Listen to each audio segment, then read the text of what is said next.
5, 4, 3, 2. Jamestown, game 1.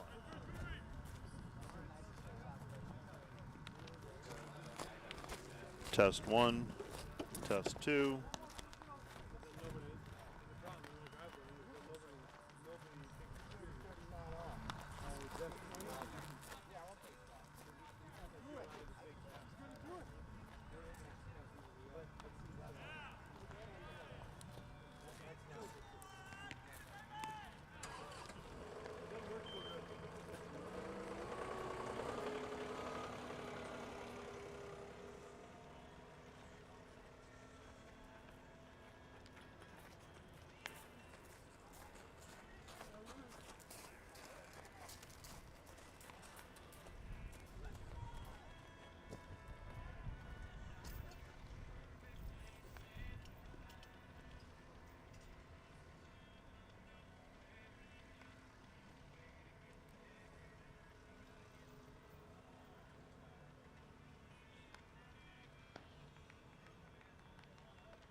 Hello fans of Defender Sports, hope you're enjoying the game whether you're a friend or family member of a player or coach or a fan of the university.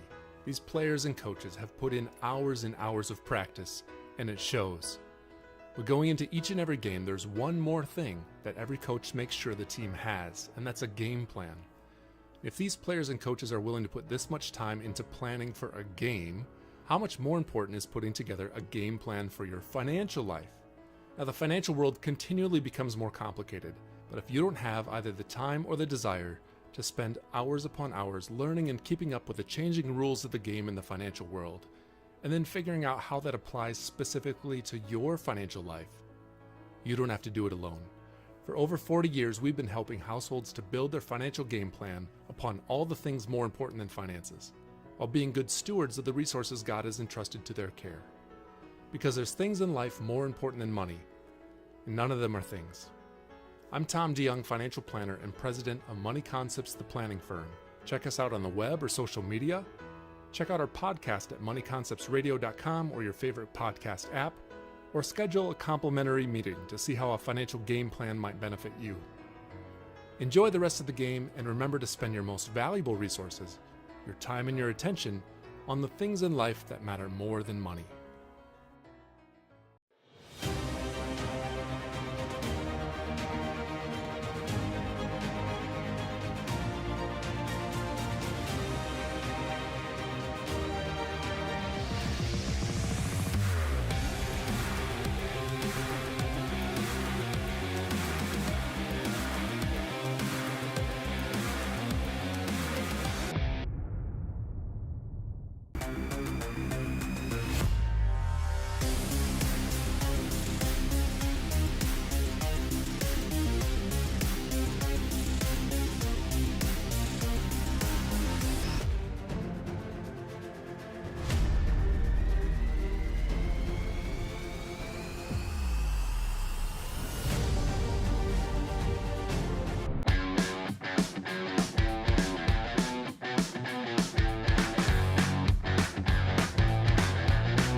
You are watching the Dordt Media Network, a broadcast production produced by the students of Dordt University. Thank you for watching.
experience-based, relational, inclusive. It's not just criminal justice, it's criminal justice through like the Christian perspective. critical thinking, more than just criminal justice. Applicable to all aspects of your life. You get the Christian aspect and how that looks in the real world and how to deal with difficult people, but then you also get how to help these people and help them get back up on their feet. real world, Realistic. involved. You get the hands-on experience where we get to go on field trips. I really enjoyed going to Sioux City for the training simulator. And it was also a good time going to Chick-fil-A after, so.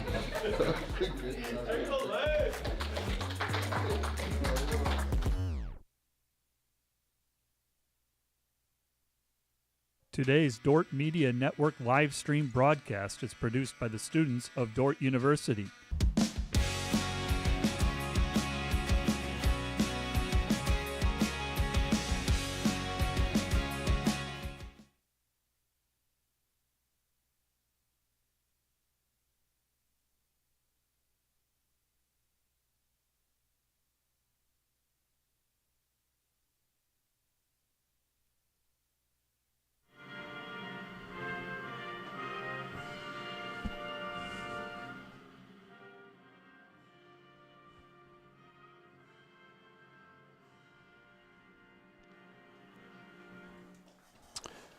Good afternoon from Open Space Park in Sioux Center, Iowa, as we get ready for a Great Plains Athletic Conference doubleheader between the Dordt Defenders and the Jamestown Jimmies. The Dordt Defenders enter play today 15-19 overall, 3-13 in the Great Plains Athletic Conference. The home team here in Sioux Center today, Jamestown, 17-15 overall, 6-8 in the Great Plains Athletic Conference. Glad to have you along with me on a sun-drenched, sunny, pleasant afternoon for mid-April, much better than we would have had on Friday and Saturday when these games were originally scheduled. These games originally scheduled for Jamestown, North Dakota, but snowfall, cold temperatures, all that kind of stuff causing problems with their fields. And from what I understand, most of the snow gone in Jamestown now, but they're dealing with the after effects of that, some wet fields, and doesn't look hopeful that they'll play any games actually in Jamestown this year, but we will see. Dordt softball team actually scheduled to go there a week from Thursday. I'm getting off topic. The Dordt Defenders taking on a Jamestown Jimmy team, and it looks like we've got a pitcher's duel in the making, at least on paper, to start today's contest. Luke Zimmer comes into the game for the Jamestown Jimmies with a 6-1 mark and a 3.91 earned run average. He has thrown 46 innings and he has struck out 46.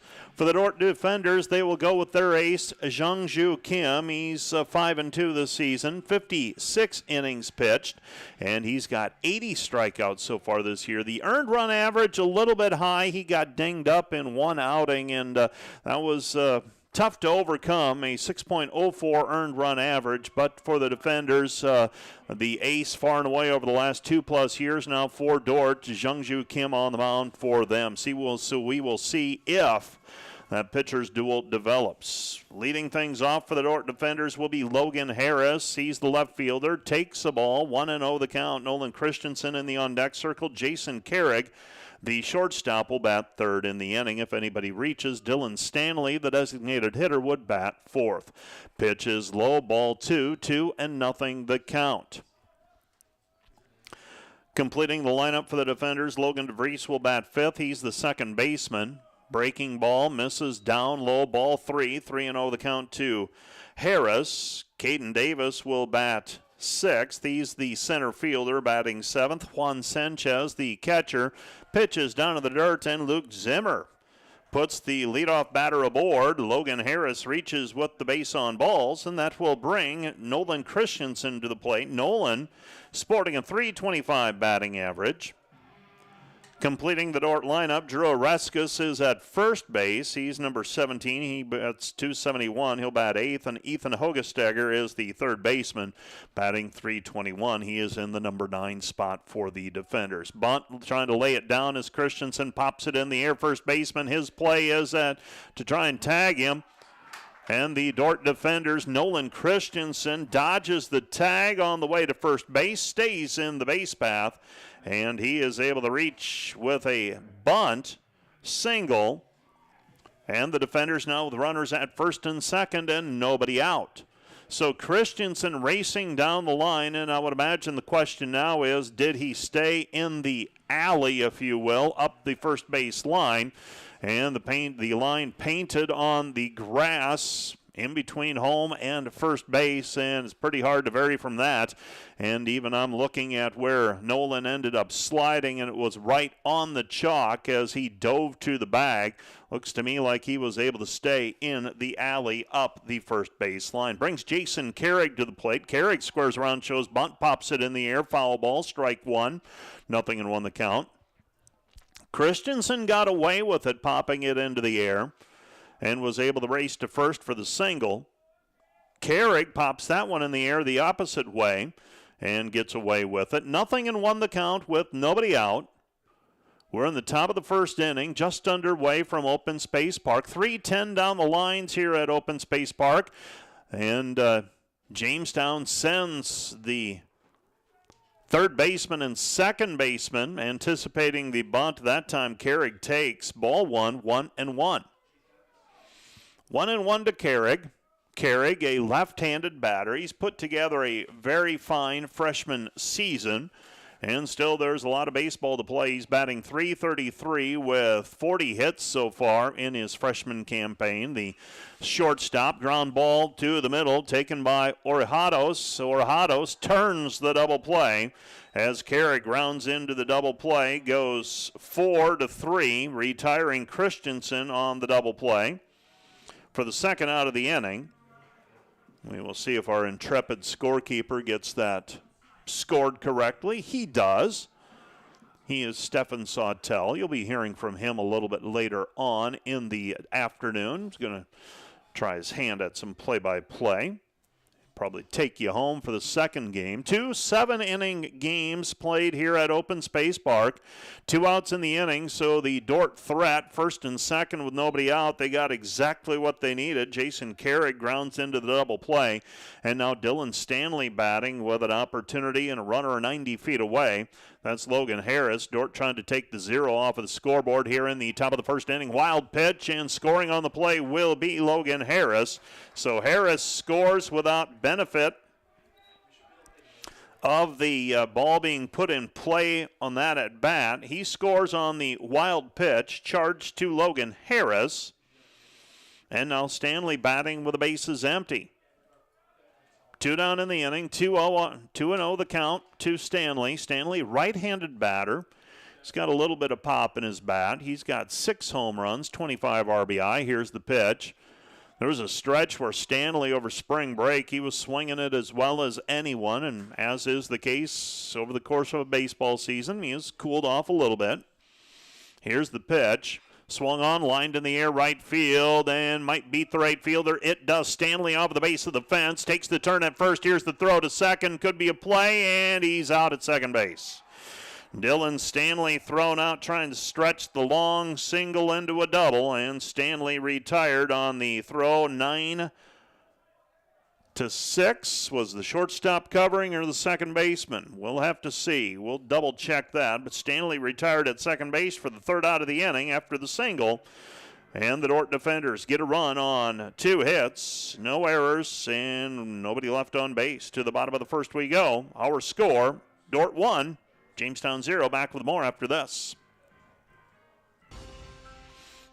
We understand how complex the financial landscape can be to navigate.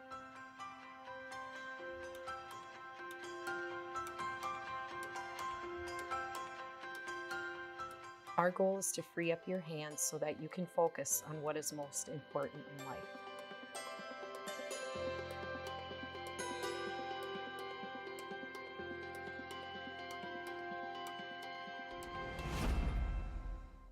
Today's Dordt Media Network live stream broadcast is produced by the students of Dordt University.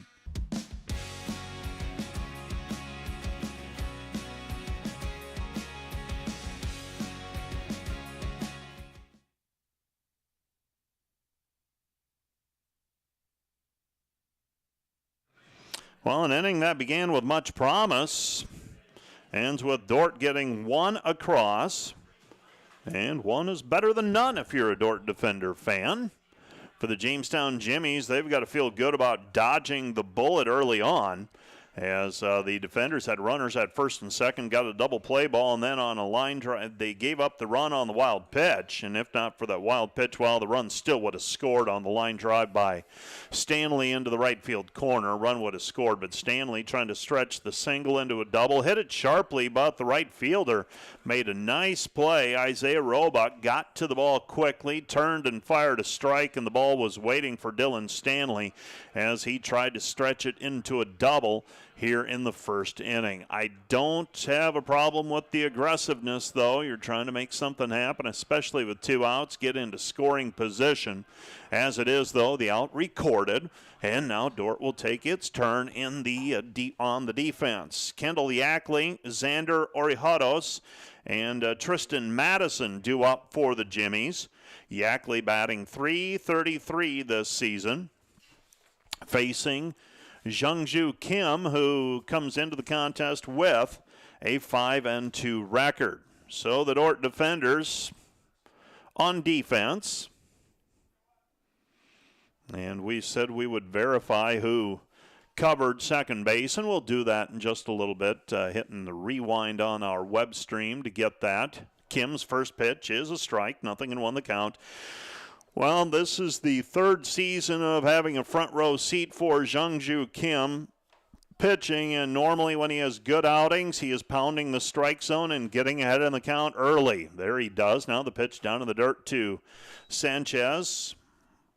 Ball 1-1 the count. So 1-1 the count to Kendall Yackley. Juan Sanchez is behind the plate working with Jungju Kim. Here's the pitch.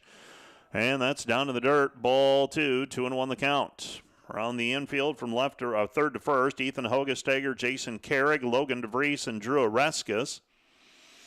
Outfield, Logan Harris, Caden Davis, Nolan Christensen from left to right. Here's the 1-2 pitch, up and away, ball 3-1 the count, and Kendall Yackley has worked this back to a hitter's count after taking a strike. So Yackley with patience early on.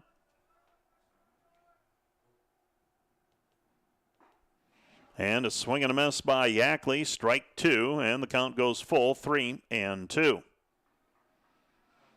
3-2 the count with nobody out. It appears 3-2 the count, nobody out. Here's the pitch from Kim, and that one's off of the hands, back to the screen.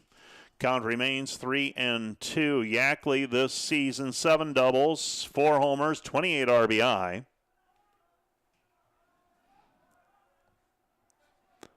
And Jungju Kim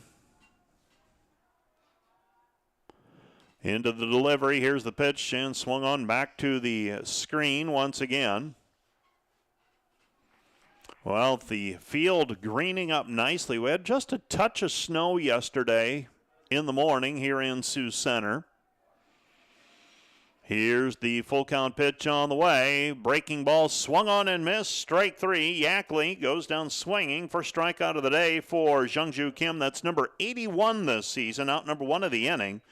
Brings up Xander Orihados. Orihados, the batter. He's a right-hander. 1-0 our score. Dordt leading the Jimmies. Bottom of the first, here's the pitch. Swung on, lined in the air, center field, racing over Davis. He's not going to get there, short hops it. And the throw in to the second baseman. Carrig puts the tag on him, not in time, and running all the way was Orihados, and he gets there with the double. So a double to center field for Orihados. Brings Tristan Madison to the plate, and Caden Davis had to run away, and he gave it a good effort in center field, just ended up coming up just shy.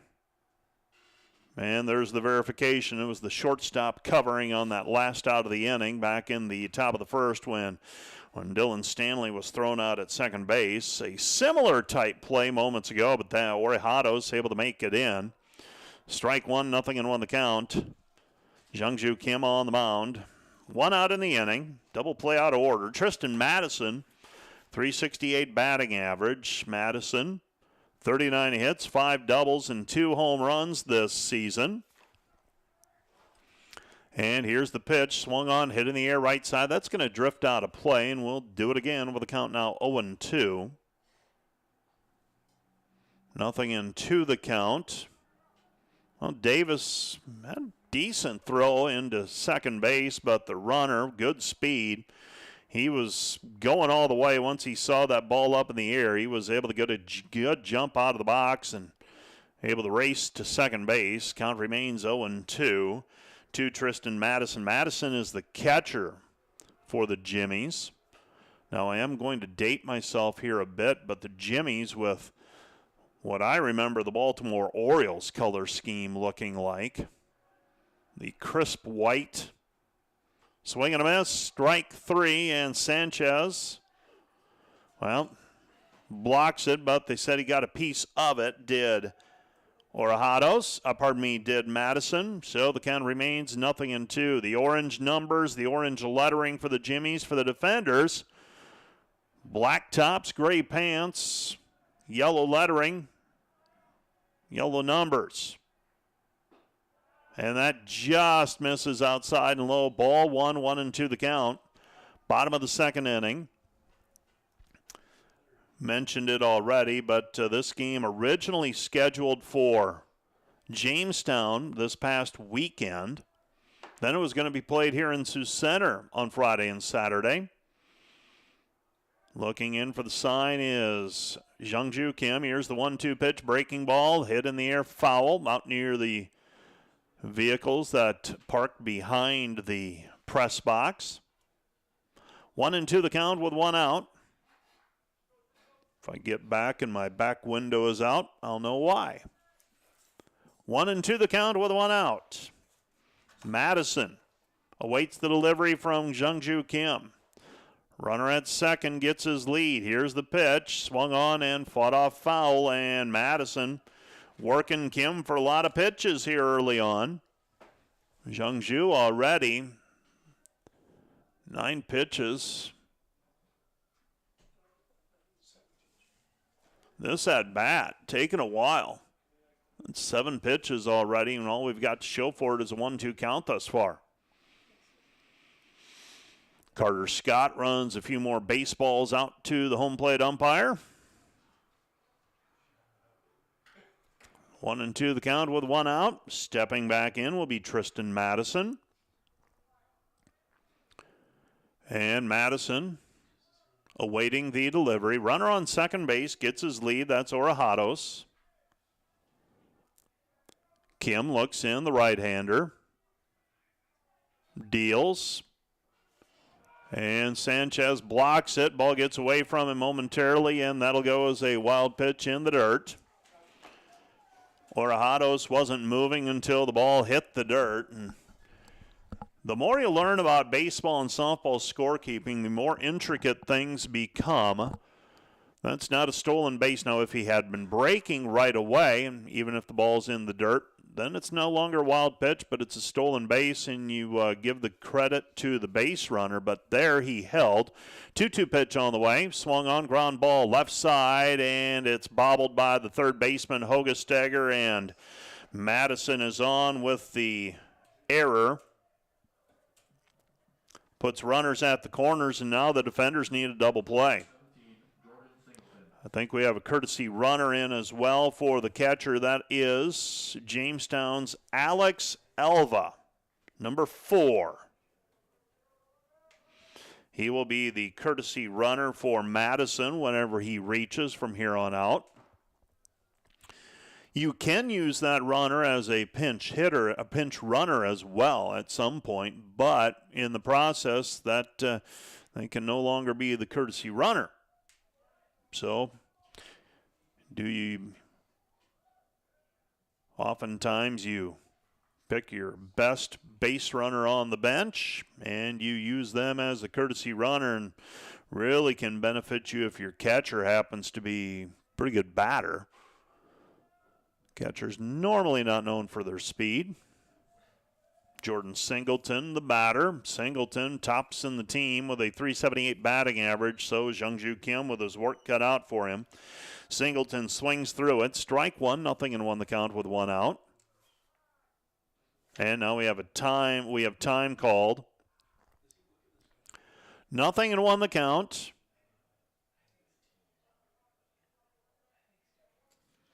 So Singleton talking things over with his third base coach. Has runners at the corners. Singleton, an imposing figure. He is the prototypical designated hitter. I'd say he goes about 6'4". Big, strong-looking player so far this season. 5 homers, 24 RBI, 5 doubles, 31 hits. Certainly looks the part as a ball player. Left-handed batter. 0-1 pitch on the way with 1 out. Slight breeze blowing in here at Open Space Park. Sanchez throws down to second. Ball gets away from the catcher. It'll go as a stolen base, but then an error on the second baseman allowing the run to score. Jason Carrig, the shortstop, unable to hang on to the throw down. So Orejado scores on the error charged to the shortstop. Madison reaches by virtue of the stolen base. The force is out of order, and the count is now 1-1. That will go as an unearned run. 1-1 the count. And if the runner at second scores as well, that would be an unearned run because he reached initially by error. Pitch is in for a called strike 2. 1-1 our score. 1-2 the count with 1 out. Well, sunny day here in Sioux Center. Temps in the mid to upper 50s. Here's the pitch. Swung on, laced into right field. That's going to be dumped in there for a base hit. Christensen up with it, throws it back into the infield. Second baseman cuts it off, and no play at home. And the Jimmies have a 2-1 lead. 2-1 our score. Jordan Singleton with an RBI single. That's an unearned run. Singleton reaches with the base hit and brings Trent Peters to the plate. Now Peters, a little bit of a reprieve here for the defenders. Peters, a 138 batting average, 4 hits in 29 at-bats, 2 RBI. And right now, a couple of unearned runs giving Jamestown a 2-1 lead. So Dordt gives the run that they got back. And now the Jimmies have a 2-1 advantage here in the bottom of the first inning.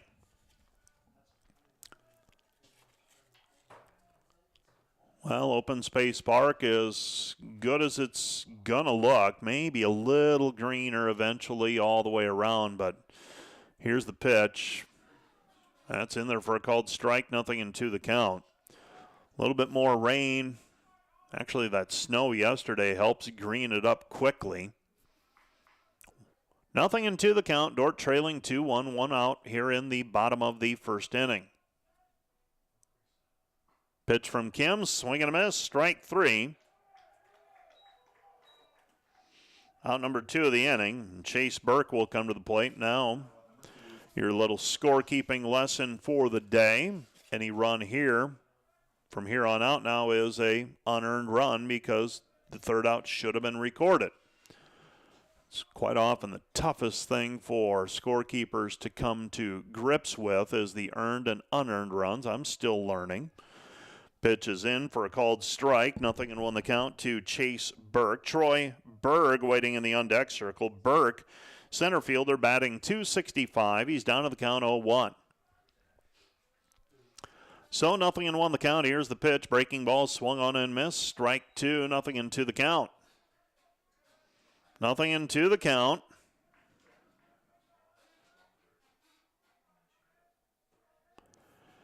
So 2 down in the inning. Here's the pitch. Low and in the dirt. Ball 1. 1-2 the count. Great Plains Athletic Conference standings. We'll get you those in just a moment. We'll work those in as the day goes along here. 1-2 the count. Concordia, we saw them about a week and a half ago. They're the class of the conference right now. Here's the pitch. Swung on, ground ball, third base side. Carrick backhands it, doesn't have a play. An infield single for Burke, and the pressure continues.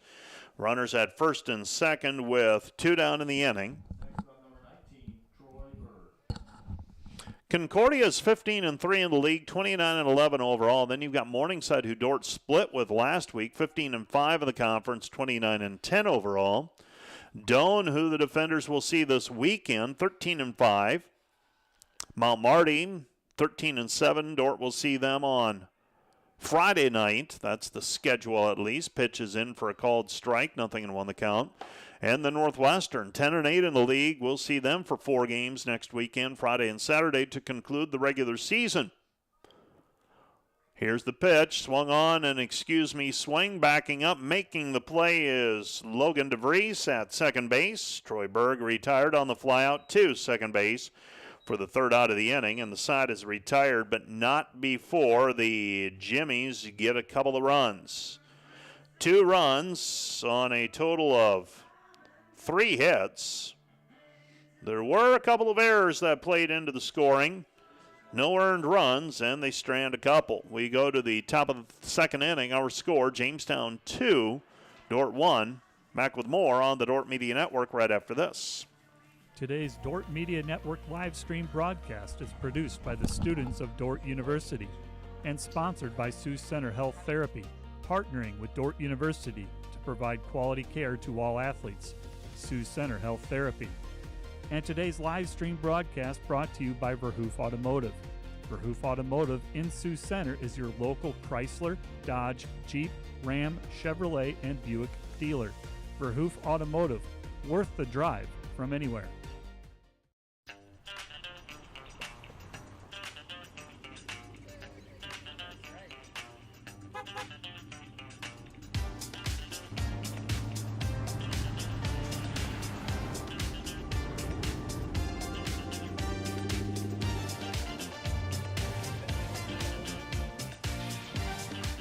Family, farm, business, community.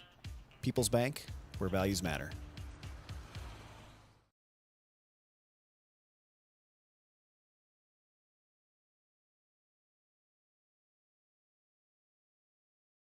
The Defenders trying to bounce back after a little bit of a rocky first inning. Gave up 2 unearned runs in the process. And Logan DeVries starts things with a base hit, .287 batting average. He gets a single. And for Logan DeVries, 23 hits, now 24. 16 of them singles. Brings Caden Davis to the plate. Davis, left-handed batter. He's from State Center, Iowa. He's a sophomore. Caden Davis, this season batting .247, 5 homers, 18 RBI. He's walked 18 times as well. Here's the pitch. In there for a called strike. It's 1-1. 1-1 the count. So, as you heard me go through the GPAC standings and what Dordt's got coming up, obviously, the Defenders still with much of their destiny in their own hands, but they've put themselves in a challenging spot. Davis shows bunt, pushes it foul, strike 2, 1-2 the count. 1-2 the count.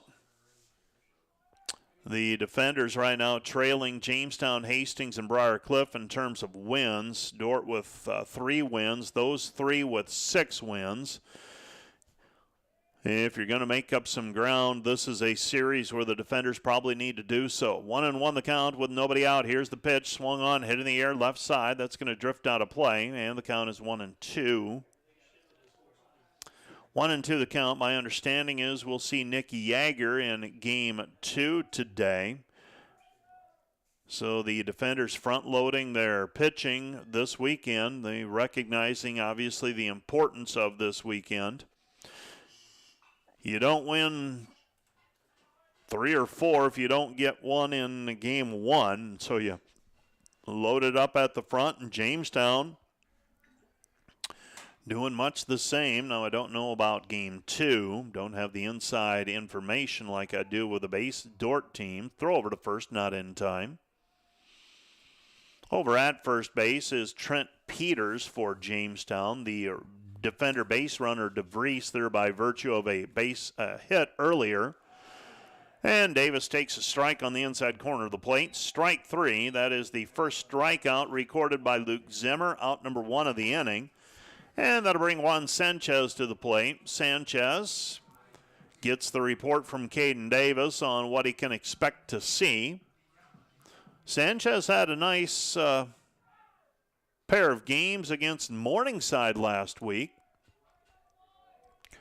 That was on Tuesday. Now, it's interesting when you're facing Jamestown. They're 400 miles from Sioux Center, in case you need your geography lesson for the day. Pitches on the outside corner. Strike 1, nothing and 1 the count.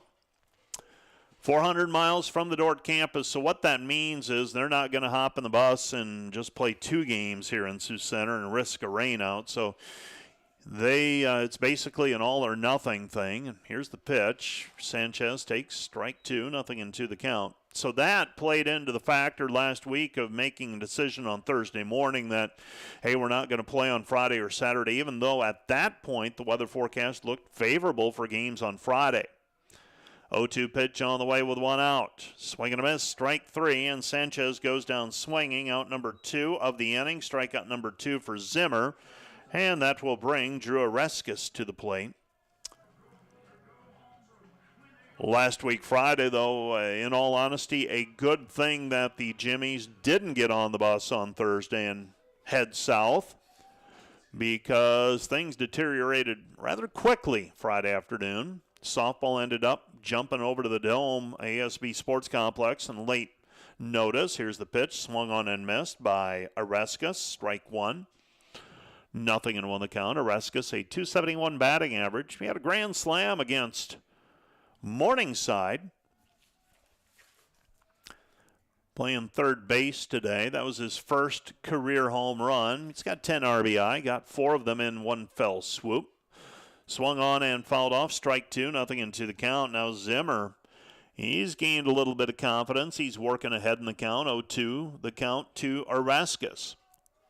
So Friday, when he got out here to cover softball, hoping to at least, it was 2:30 in the afternoon, 2:20 or so. It was a beautiful sunny day. The rain had moved through. Pitches upstairs, ball 1, 1-2 the count.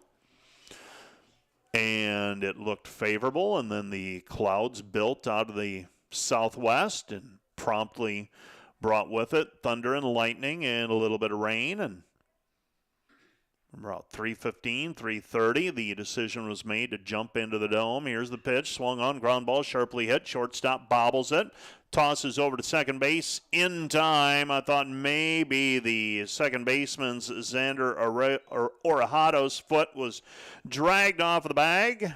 Kendall Yockley gets credit for the assist on the putout. Fielder's choice off the bat of Oreskes. It officially goes on the retired play. DeVries retired 6-4 for the third out of the inning, and the side is retired. No runs, a hit, no errors, and 1 left on base. We go to the bottom of the second inning. Our score still Jamestown 2, Dordt 1. Back with more after this.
Due up for the Jimmies, Ben Patton, Isaiah Roebuck, Kendall Yackley. The 8-9-1 hitters to face Jungju Kim swung on ground ball, speared by Hogestagger, throws over to first base in time for the out. So Patton retired 5-3 for the first out of the inning.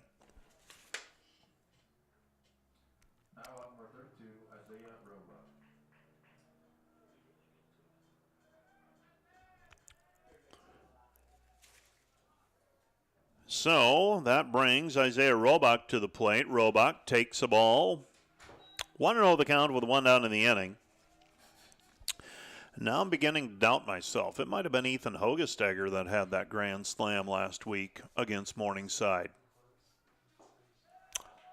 I really think that he was. He was the third baseman against Morningside last week. He's the third baseman again today. I said Oreskes, but pretty sure it was Hogestagger who got his first career home run last Tuesday against Morningside. 2-0 pitch on the way from Jungju Kim. And here it is. Misses outside. Ball 3, 3-0 the count. Jamestown leading 2-1. We're in the bottom of the second inning, thanks to the Dordt Media Network student crew and Rich Lodewijk for their work again this afternoon. Isaiah Roebuck takes a ball. So a 4-pitch walk issued by Kim. Kim, he has, it's not quite a 4-to-1 ratio, strikeouts to walk, but it's not that far off. 81-25 at the moment, now 81-26, so more like 3.5-to-1, I would guess, if you work the math out. Throw over to first base. They've got him picked off. Throw over to second, and they didn't get him.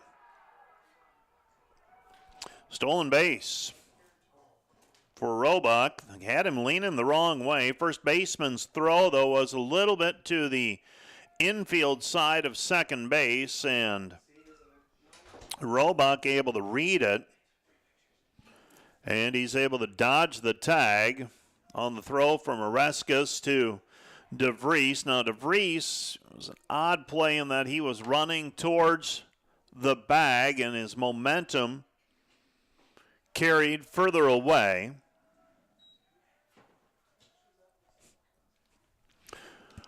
And getting verification that it indeed was Hogestagger who got the home run.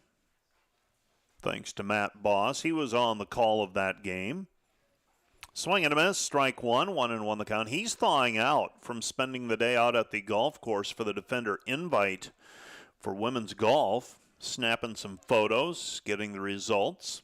Men's golf team was over in Orange City today. 1-1 pitch on the way to Yackley. Yackley, 333 batting average. Runner on second base for him. Roebuck playing games out there. Takes a strike.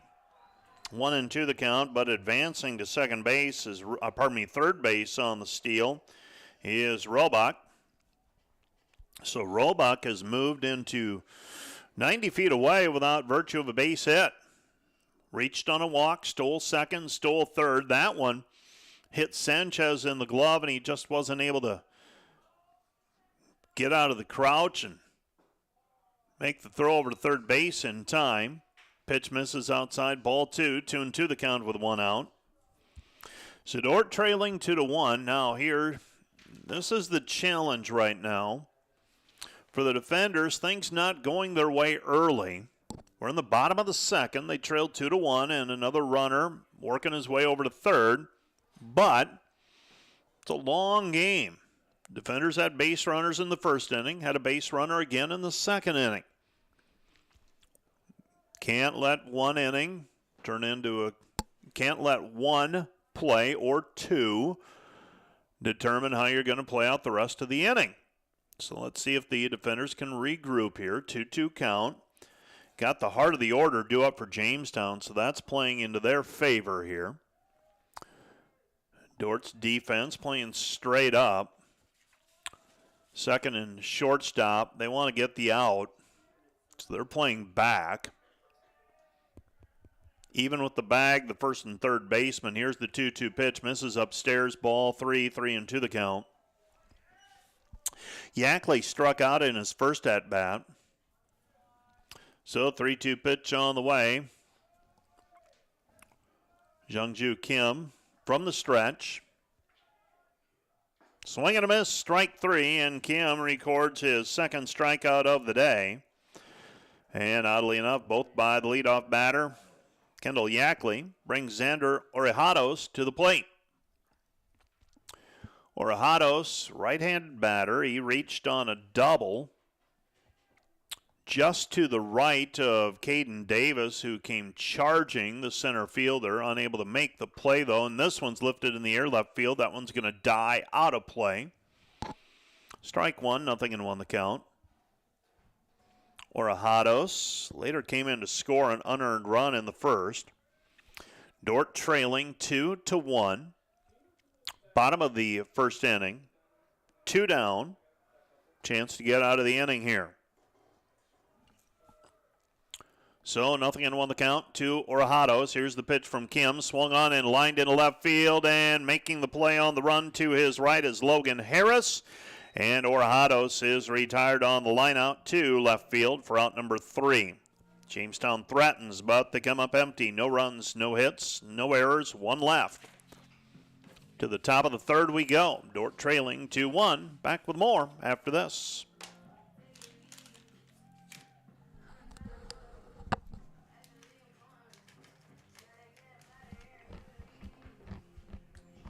Today's Dordt Media Network live stream broadcast is produced by the students of Dordt University. And brought to you by Pizza Ranch, buffet, carry-out, or delivery. And brought to you by Furniture Mart. Find furniture, mattresses, flooring, paint, window treatments at your local Furniture Mart, family-owned and located downtown Sioux Center.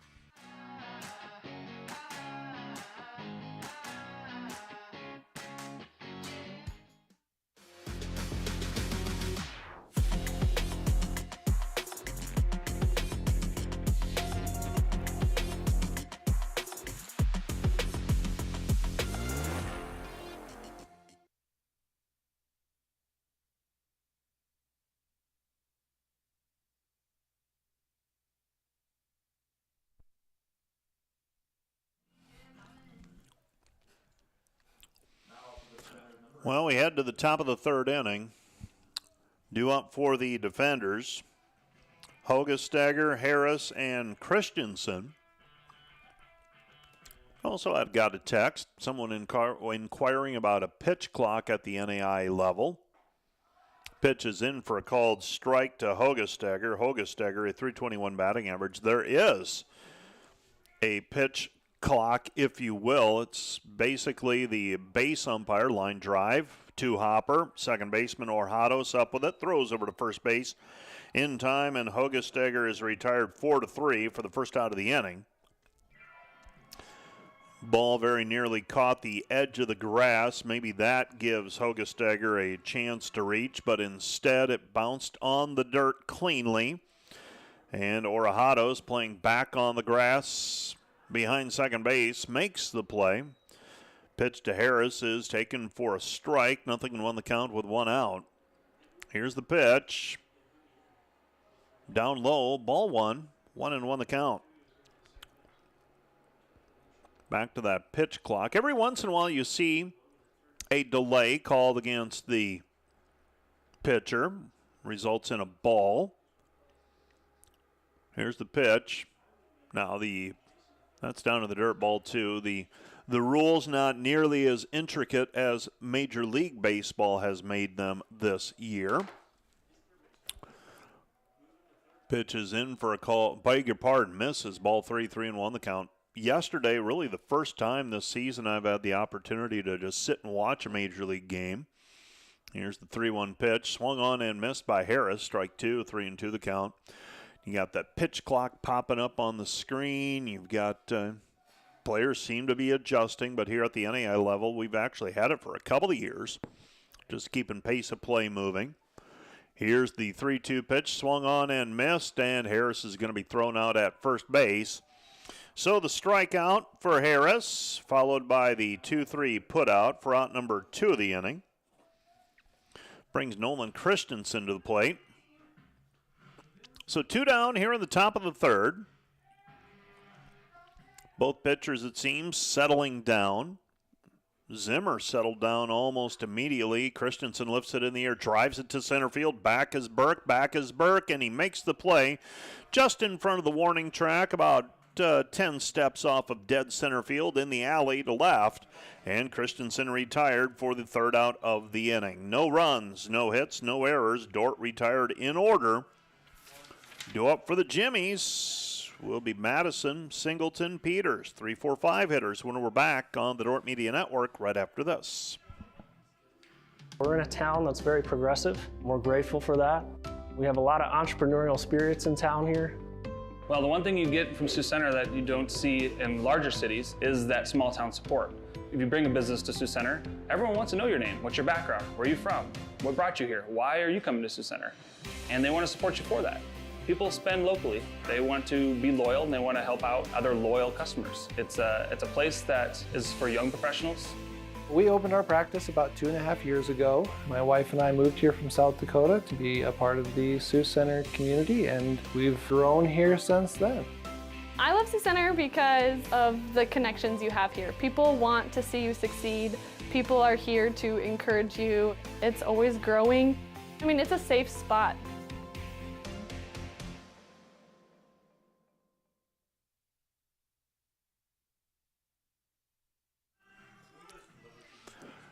We are going to the bottom of the third inning.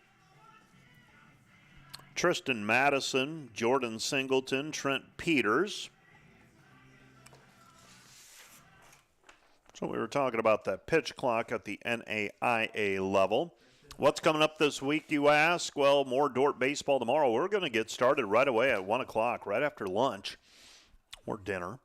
And then it'll be a doubleheader there, 2 7-inning contests. And the Dordt softball team, they're playing a big doubleheader tomorrow night in Orange City against Northwestern.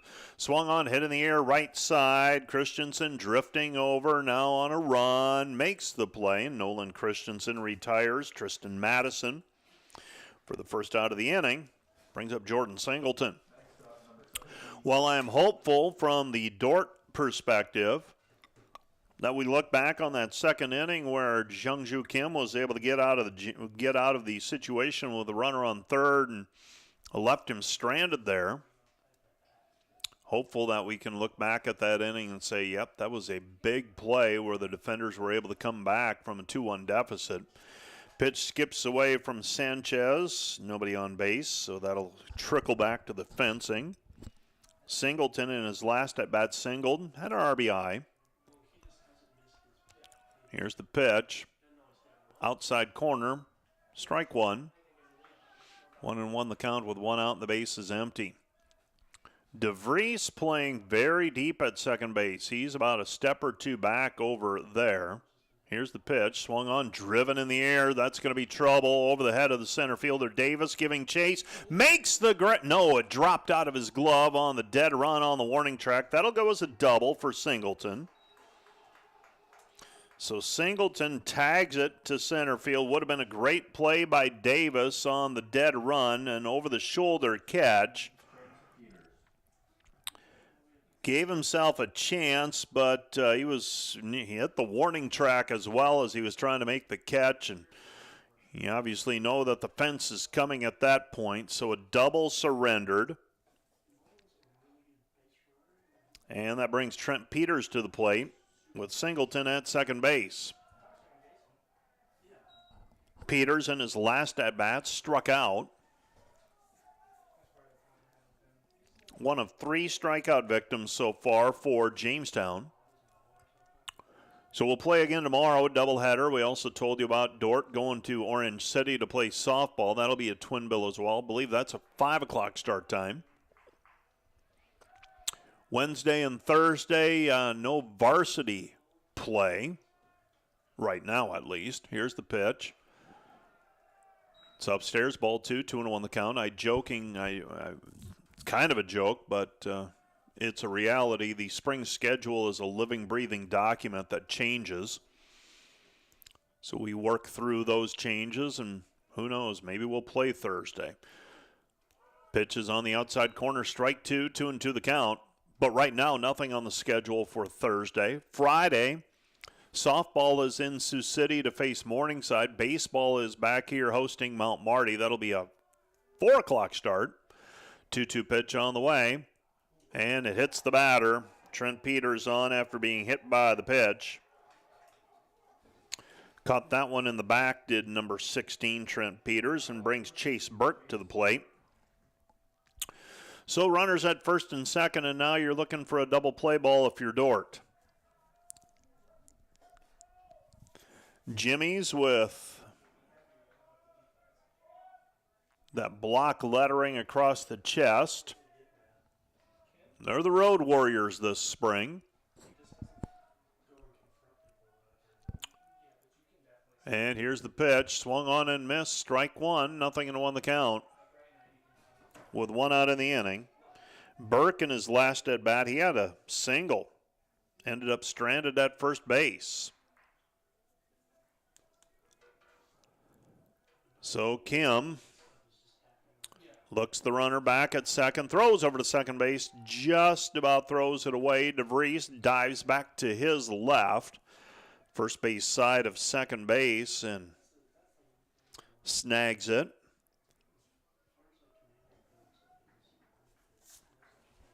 So Peters over at first, Burke the batter, and the pitch is in for a called strike. Nothing and 2 the count with 1 out of the inning. We're in the bottom of the third inning. A game that started straight up at 3 o'clock. 0-2 pitch on the way with 1 out. Outside corner, strike 3. And Chase Burke goes down looking for strikeout number 4 for Kim, out number 2 of the inning. Brings Troy Berg to the plate. Now, Jungju Kim has been working himself out of trouble most of the day, it seems. So 2 down in the inning. So 2-1 the count. 2-1 our score. Bottom of the third inning. Both teams doing their damage in the first. Swung on and missed. Strike 1. Nothing and 1 the count. Troy Berg, the batter. Berg grounded out. Actually flew out to the second baseman in his last at bat for the third out of the first inning. Here's the pitch. Outside and high. Ball 1. 1-1 the count with 2 down. Saturday, what do we have on tap for Saturday? 1 o'clock start scheduled right now. Dordt versus Doane in baseball action. Here's the pitch. Swung on, ground ball, foul. Strike 2, 1-2 the count. So 1-2. That'll be on Saturday for baseball. Softball scheduled to play the College of St. Mary Saturday afternoon. Track and field scheduled to run in Orange City. Sounds like it'll be dry, but it's going to be cool. Right now it's going to be dry at least. Here's the pitch. That's in for a called strike 3. Strikeout number 5 for Jungju Kim, out number 3 of the inning. And we're scooting right along now. Troy Berg goes down looking for the third out of the inning. No runs. There was a hit. No errors. And 2 left on base. To the fourth inning we go. Dordt still trailing Jamestown 2-1. Due up for the defenders, it'll be Carrick, Stanley, and DeVries when we're back on the Dordt Media Network right after this. This Dordt Media Network student-produced live stream broadcast is brought to you by Joyner and Swart Dentistry in Orange City, offering dentures, implants, and dental care for your whole family in a modern and friendly atmosphere. And sponsored by Sioux Center Health Therapy, partnering with Dordt University to provide quality care to all athletes. Sioux Center Health Therapy.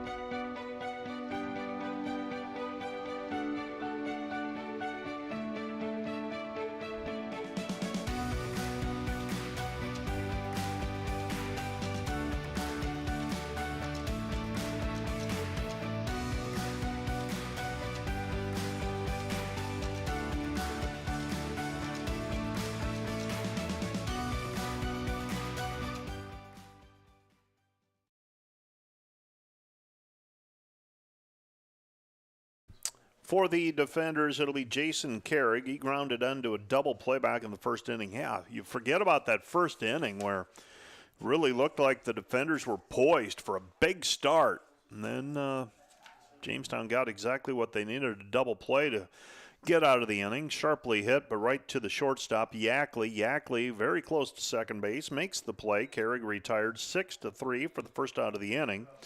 Brings Dylan Stanley to the plate. Stanley had a single right underneath the 310 sign in right field.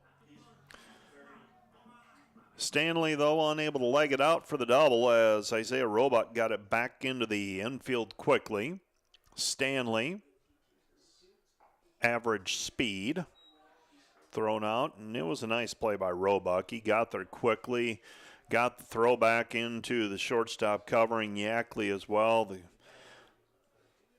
Here's the pitch to Stanley, fouls it off, takes a good hack at it. Strike two, nothing into the count. Now, I will give credit on that play as well to Orajados, the second baseman. He got out there quickly and gave his right fielder a good line to throw at, and he threw a strike to second base with the shortstop covering. Stanley hammers it foul. Count remains 0-2. 0-2 the count with one out. Beautiful day.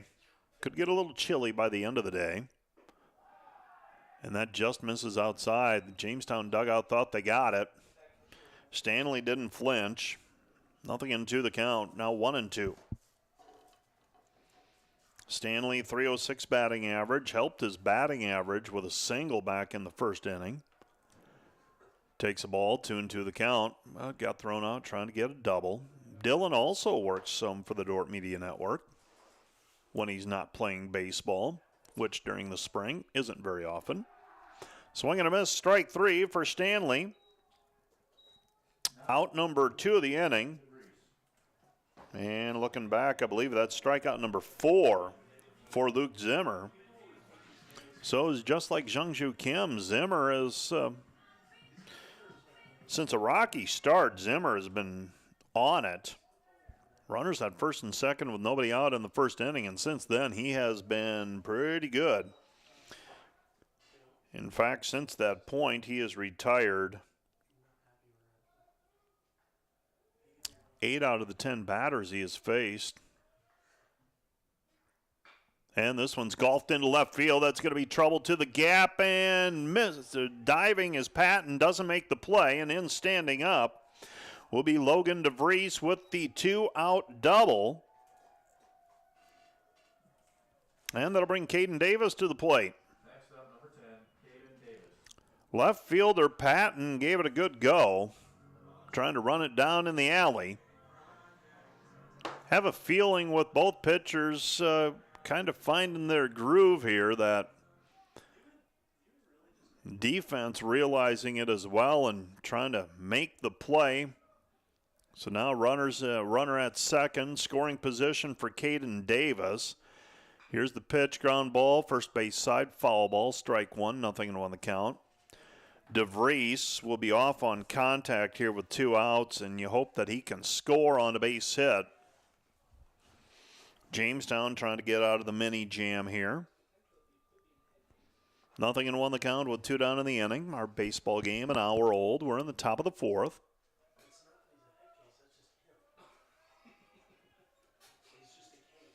So 1-2 the count with 2 down.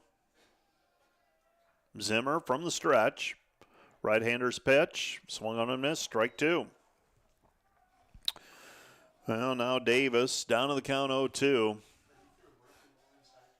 Let's see if Davis can get one in play here. Seems like a lot of space out there, especially they're playing him to pull. Big gap between short and third. Pitch misses outside, ball 1-2 the count. Davis caught looking in the first inning. Actually, his first at bat in the second inning. 2-1 our score. Davis. Here's the pitch from Zimmer. Up high, ball 2, 2-2. 2-2 the count with 2 down. DeVries will be moving on contact. And here's the 2-2 pitch on the way. Swung on and missed, strike 3, and the Dordt defenders are retired. That's strikeout number 5 for Zimmer, out number 3 of the inning. And Dordt's retired. No runs, 1 hit, no errors, 1 left. To the bottom of the 4th we go. Jamestown 2, Dordt 1. Back with more in a moment.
Leading off for the Jimmy is number 12, Ben Patton.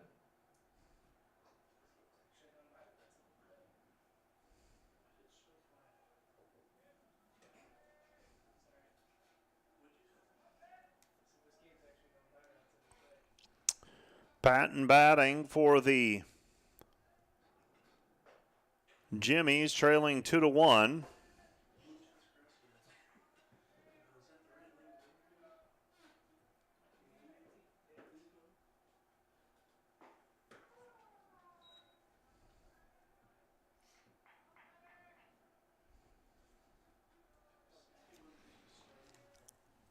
Oh-2 pitch on the way with nobody out. Here's the pitch up and away. Ball 1, 1-2 the count.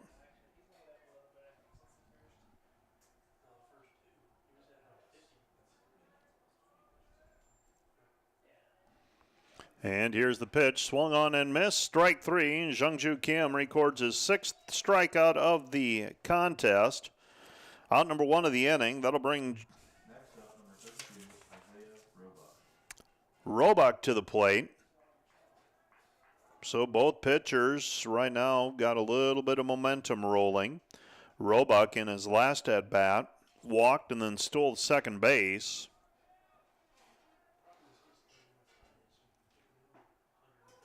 And that pitch is in for a called strike.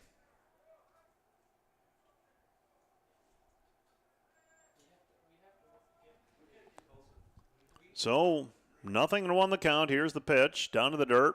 Ball 1, 1-1.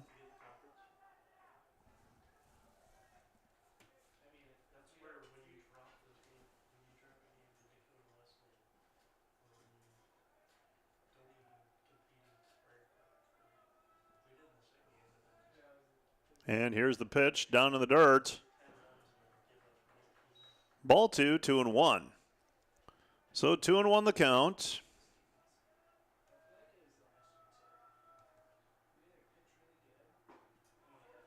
And that pitch in for a called strike. It's 2-2.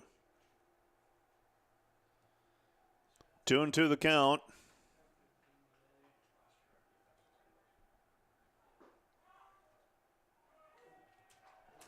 And that's called strike 3. Isaiah Roebuck.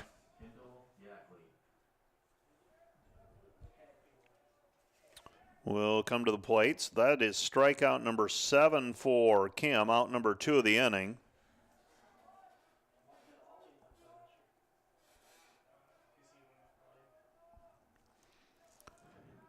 2 outs in the inning. Here's the pitch, and Yackley takes a strike. 0-1 the count.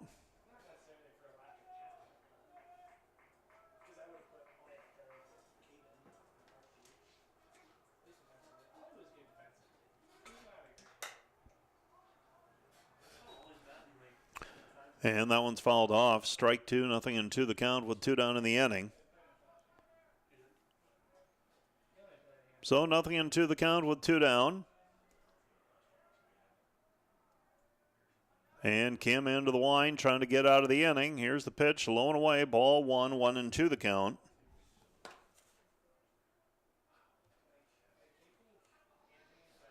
So 1-2 the count with 2 down in the inning.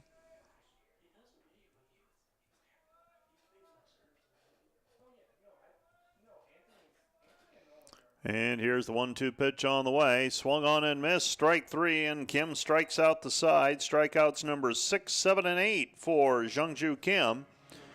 And out number 3 of the inning. We've played 4 complete. To the top of the 5th inning we go. Dordt trailing Jamestown 2-1. We'll be back with the top of the 5th inning right after this. When you add up all the Wi-Fi connected devices in your home these days, you'll be surprised at how many there are and how much bandwidth they're using. Do the math. It just may add up to needing faster Wi-Fi. Premier Communications has you covered with reliable internet speeds up to 1 gig. Keep everything connected with Premier Communications. Yep. Okay. Visit us online at mypremieronline.com Let me know or call at 1-800-741-8351. Premier Communications. Looking ahead.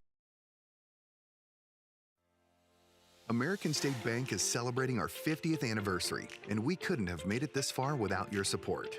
For us, banking just scratches the surface. We pride ourselves in our commitment to our communities, building meaningful relationships with our customers, and doing our best to have some fun along the way. We're proud to be a locally owned and operated bank, supporting the communities we serve. Thank you for choosing American State Bank. We can't wait to see what the next 50 years have in store.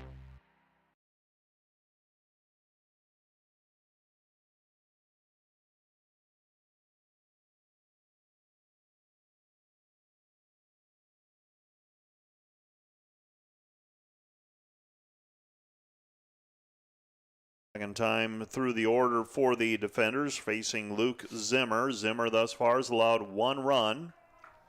That came back in the first inning, and Juan Sanchez takes a strike, 0-1 the count. Steph Sawtell keeping score for us today, and he's also going to try his hand at play-by-play here as the afternoon progresses. Pitch is a fouled off, strike 2, 0-2 the count. So Steph, I'm going to turn it over to you. We'll leave the training wheels on here. I'll be around just in case to make sure you're doing well. And then we'll work our way through the afternoon. How's that sound? Yeah, Mike, that sounds great. It's nice to be on today. And this has really turned into somewhat of a pitcher's duel. It has been a 2-1 game, and of course the Jimmies got those 2 runs in the first inning, but as we noted, both of those were unearned. So really, since the first inning, this has been some dominant pitching we've seen from both sides. This ball deep into left center field, drifting back and caught by Patton out in left field, and that'll bring up number 17, Oreskes. So Drew Oreskes will come to the plate, and I'll tell you what we're going to do here, Steph. We're gonna swap chairs. Sure. We'll do the do-si-do here. We'll try not to get our cables tangled. That didn't go too badly. You can keep that score sheet. I'll take over the scorekeeping over here. You probably don't want to see my emails and things like that, so we'll move that as well. And the 0-1 pitch fouled off. Stepping into the batter's box is number 17, Drew Oreskes. As we noted, he's hitting .271 coming into this game with 16 hits.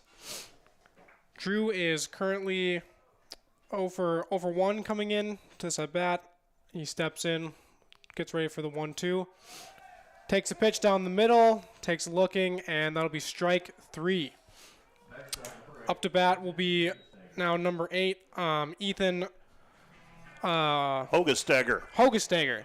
It's a tough name to pronounce, but he steps into the box. So far today, he is 0 for 2. Takes the first pitch. That will be a swinging strike. Pitch delivered by Zimmer. The 0-1 delivery on its way.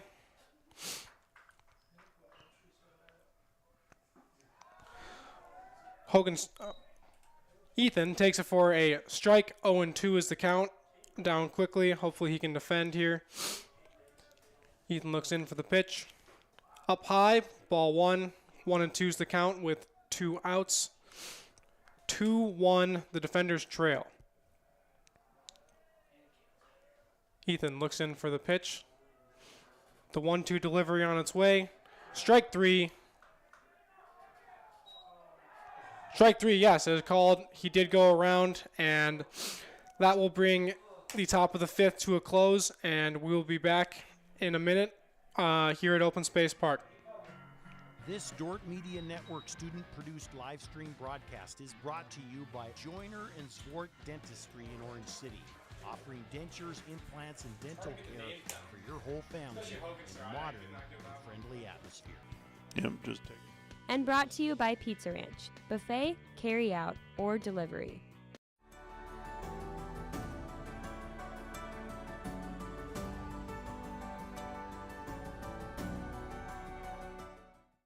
Today's Dordt Media Network live stream broadcast is produced by the students of Dordt University.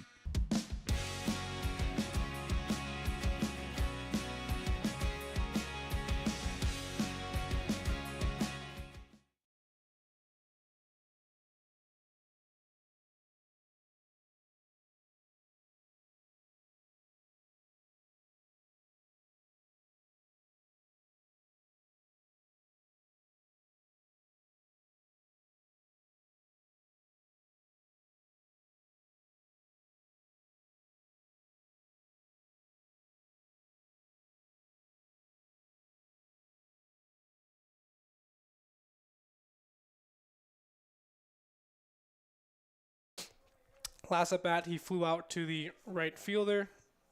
Or sorry, forgive me. Last at bat, he lined out to the left fielder. Actually, pardon me.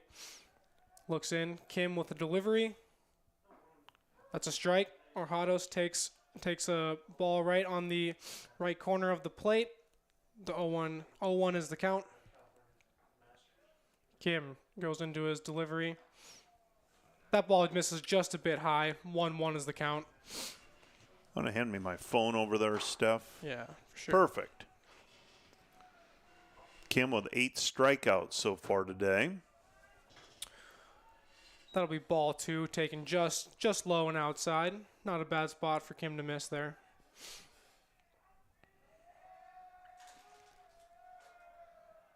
The 2-1 delivery. This one is taken on the inside corner. Strike 2. 2-2 is the count.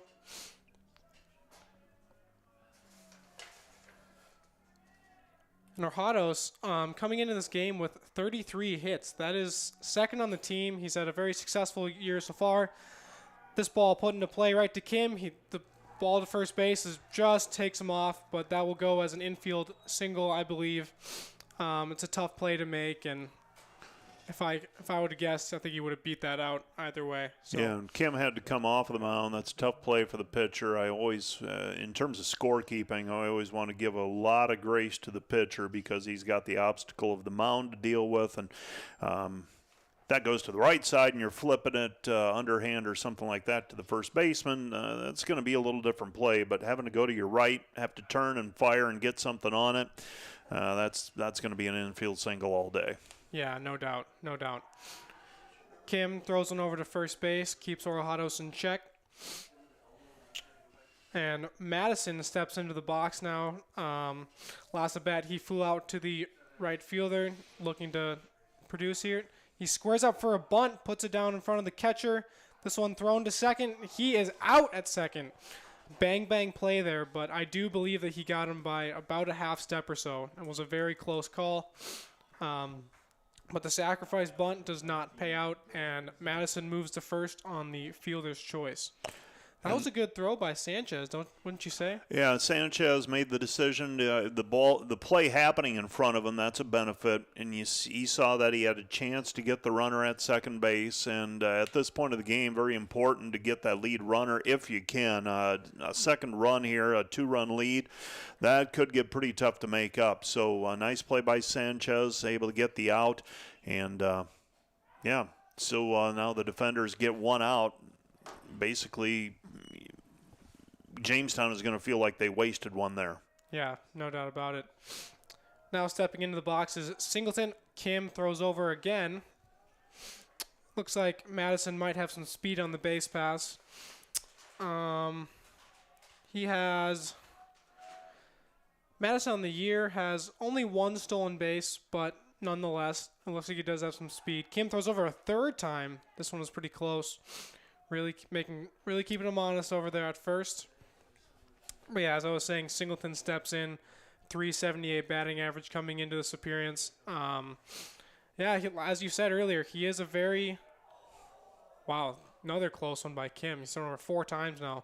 Singleton is a very imposing figure. He's got a strong frame. He looks like he's got a lot of power in that bat. Let's see what he can do here. Kim goes into his delivery. This one drifting left, and that will go out of play for a foul ball. 0-1 is the count.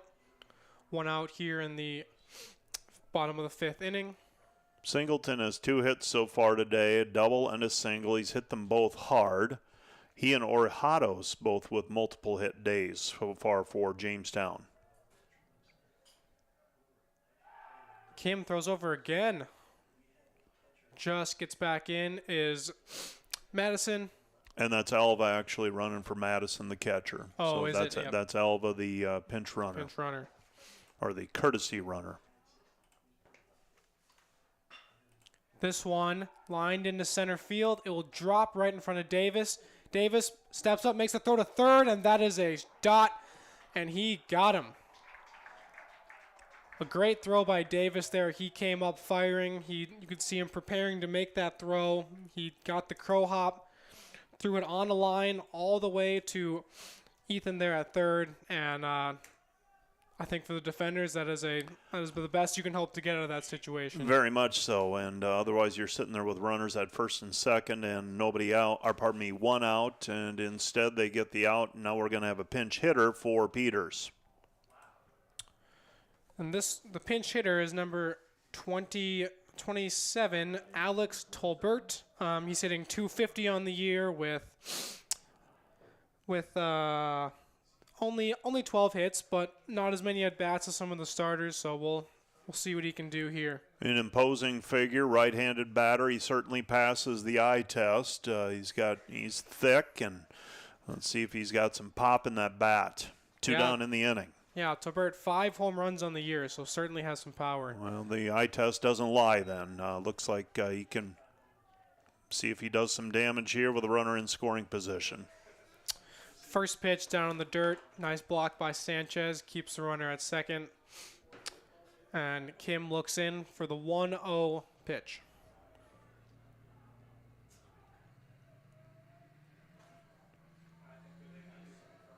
Here's the pitch, and a big swing by Tolbert. Pulled his head a little bit on that one, but that is a dangerous-looking swing. That was a nice off-speed pitch by Kim there. Good pitch. So he's got 5 home runs. You said how many hits? 12?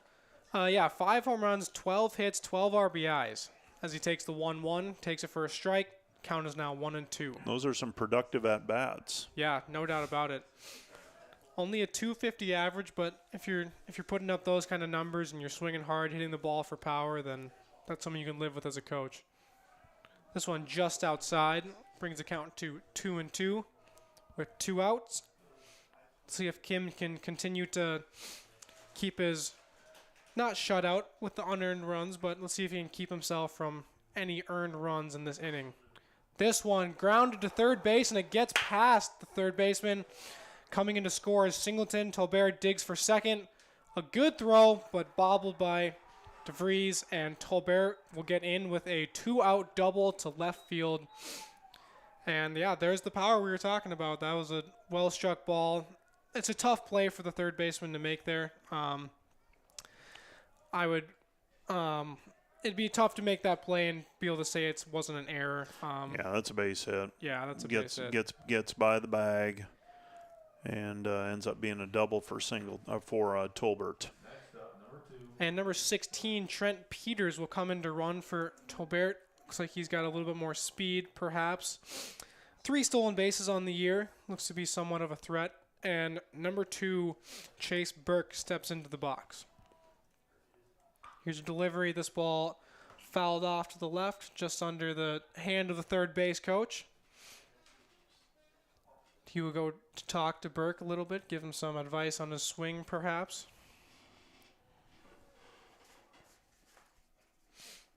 So Peters is back running for the spot that he previously occupied. So Tolbert comes in, gets that double, and now Peters is on second base and running for Tolbert. And I would imagine that he's back in on defense as well. Yes, I would agree.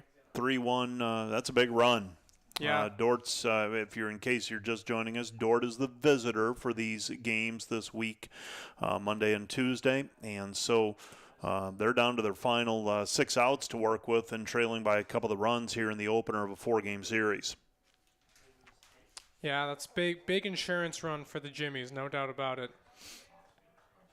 And if you're Dordt, you would love to win these games to build your way back up in the conference standing. So these are definitely big games for Dordt University. This one taken by Burke for a ball just low.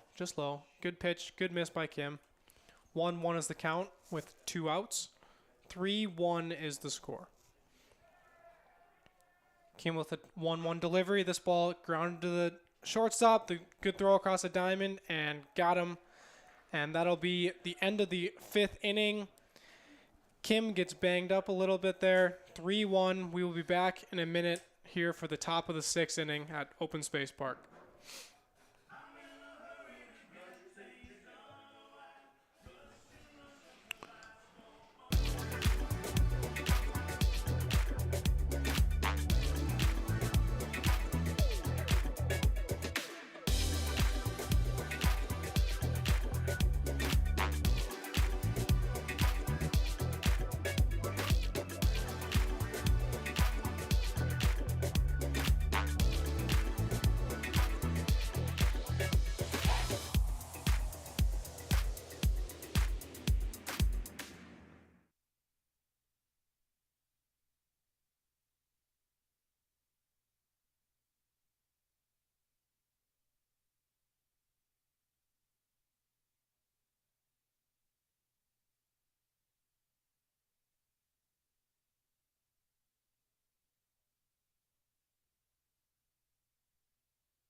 Welcome back to the top of the 6th inning. Leading off for the defenders is number 20, Logan Harris.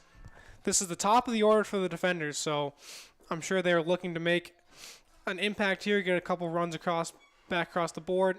And that is a taken strike by Harris. Good curveball there by Zimmer. The 0-1 delivery. This ball lined to the first baseman. Good play. Steps on first base, and that will retire Logan Harris. Good play by Trent Peters there. He got the knee down, made a nice play. And now stepping into the box is number 13, Nolan Christensen. Christensen, his last at bat, flew out to center field. This one going into the hole in second base. Nice play there by Isaiah Roebuck. He was able to range over and by Xander Orhado, pardon me. He was able to range over and deliver the throw on target to first base. And stepping into the box for the defenders, number 1, Jason Carrig. So the defenders 2 down in the inning, and Carrig, a left-handed batter. Let's see if he can get the defenders on track here. Carrig today 0 for 2 thus far. Carrick takes the pitch for the 0-1. And Zimmer gets into his delivery. This one just on the outside corner. Nice spot for Zimmer. And 0-2 is the count. Quickly in the hole is Carrick looking to protect here. Zimmer gets into his windup, delivers the pitch, and this one low in the dirt. Nice block by Madison. Not that there are any runners on base, but nonetheless, 1-2 is the count.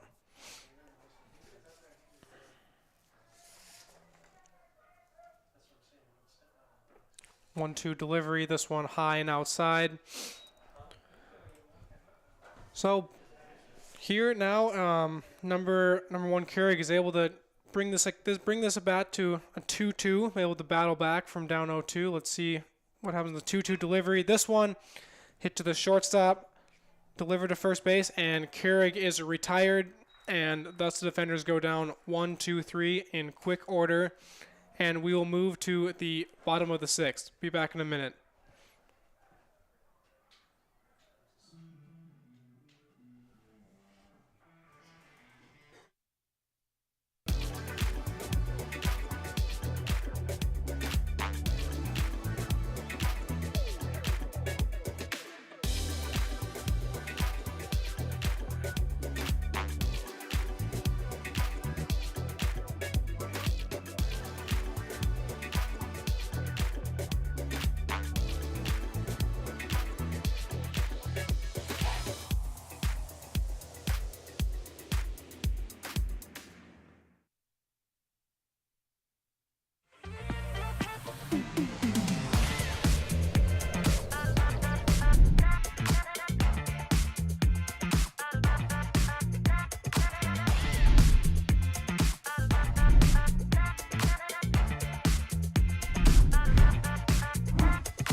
Welcome back here to Open Space Park for the bottom of the sixth inning. Stepping into the box is number 19, Troy Berg. So far today, he is 0 for 2, looking to make an impact for the Jimmies here. So do you keep score? I mean, I know you're a scorekeeper for us here at Dordt, Steph, but when you watch a baseball game, do you keep score? Do you write out the lineups and things like that? If I'm just watching for, an MLB game, or I'm a Twins fan, it's a hard life. It's a good year. No, it is a good year. Yes, so far. Yeah, it's been a good year so far. Been some rough years in the past, but if I'm just watching them as the pitch is fouled away, when I'm just watching for the fun of it, I usually will not write out or keep score, but I try to pay attention as close I can and keep up with the general. So you're asking me some things about my score sheet, and I have my own little system in place, and that's what I've found is everyone has their own system more or less in how to notate things. This one taken outside by Burke. Yeah, that's interesting because as this is my first time doing a play-by-play, and so I haven't developed a system yet. So it's interesting to see what you do and what also Matt Boss has done in the past. It's cool to compare and contrast those two styles. As the 2-2 pitches a ball, that one a little bit low from Kim. You got to remember that Matt's done a lot of games, though. Yeah. I've done a couple. And Kim gets the strikeout on the curveball. Nice pitch there by Kim. That is his 9th strikeout now. So despite the 3-1 game, Kim has had a fairly dominant performance outside of some unfortunate errors by his. Right now he's pitched better than he does. I mean, he's not getting the outcome he deserves. He's had a great outing. Right. Kim with the delivery on the first pitch. This one bunted. Kim makes the play off the mound, makes the throw over, and got him. That was number 12, Ben Patton.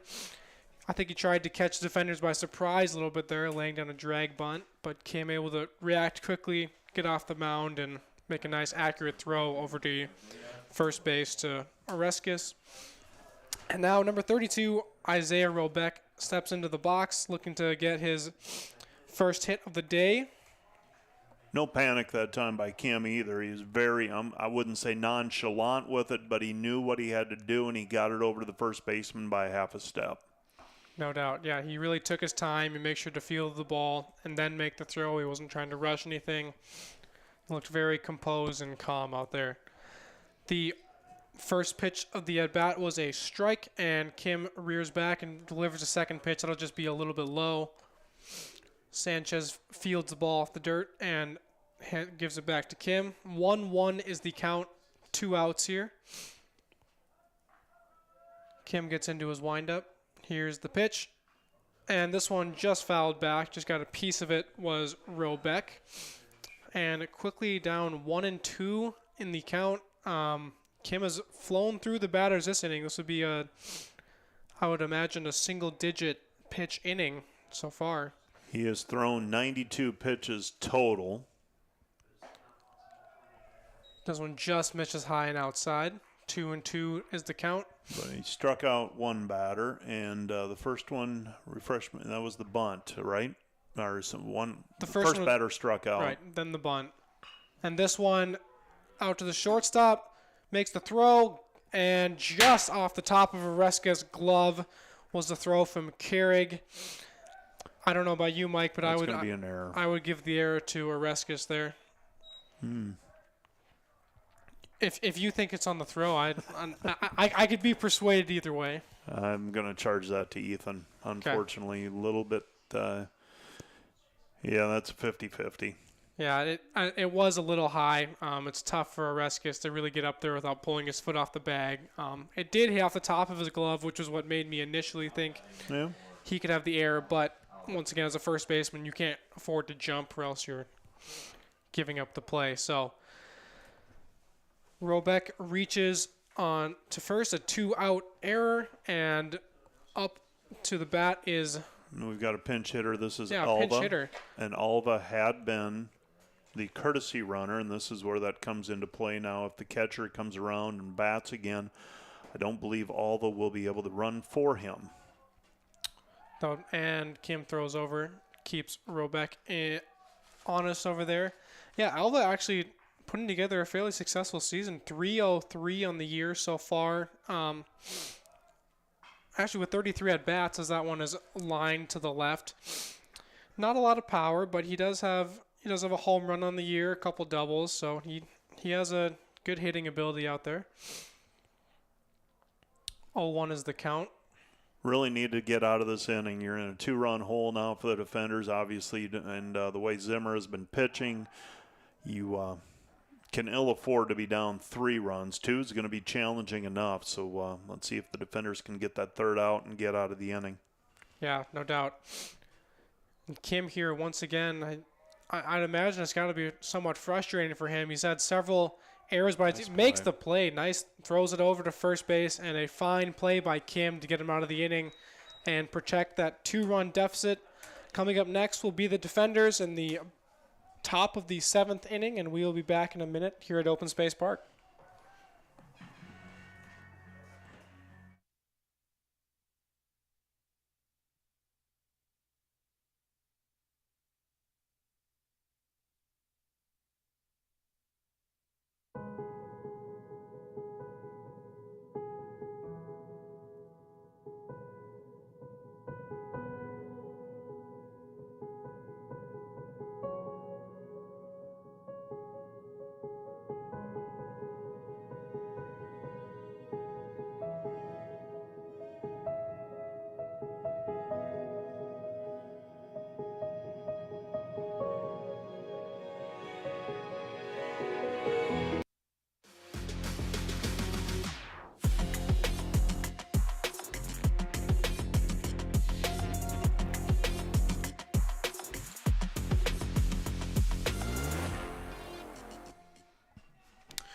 Welcome back here for the top of the 7th inning.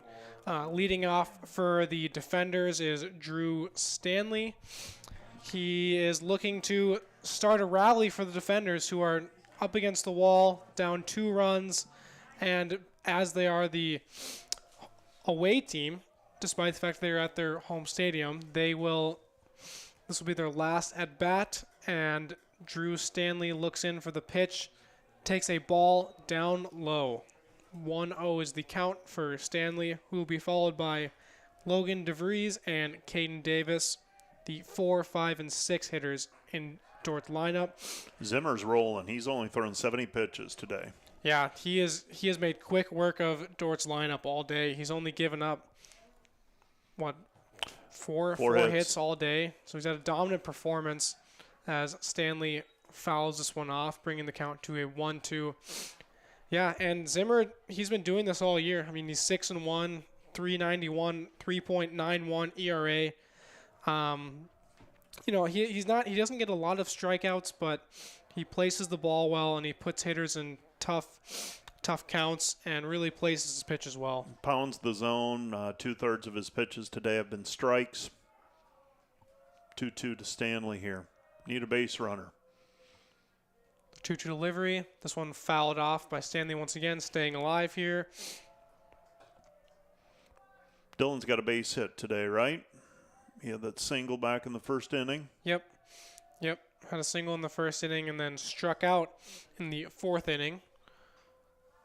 Fouls this one off again, keeping this at bat alive for yet another pitch.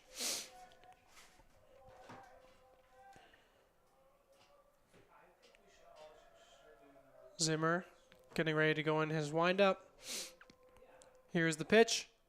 This one fouled off again. This is turning into quite an extended at bat, probably 8 pitches at this point, 9 pitches. That was 7. That was 7. Last 4 foul balls by Stanley in this at bat. So pitch number 8 of the at bat coming up here from Zimmer.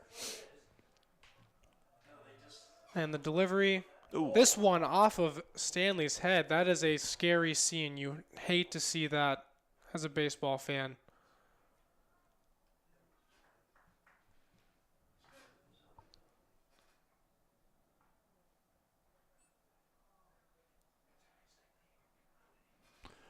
So Dylan being attended to by the training staff. He's sitting upright. Looked like that one caught more of the front of the helmet.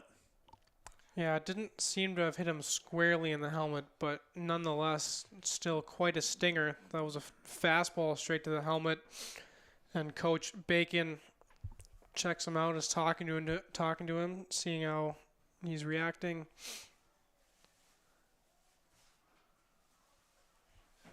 And that looked like one that just got away from Zimmer on a 2-2 pitch.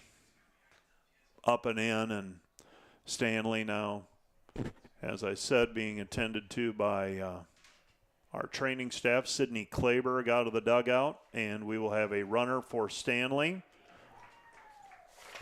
And the pinch runner for Dylan will be number 32, Matt McMillan.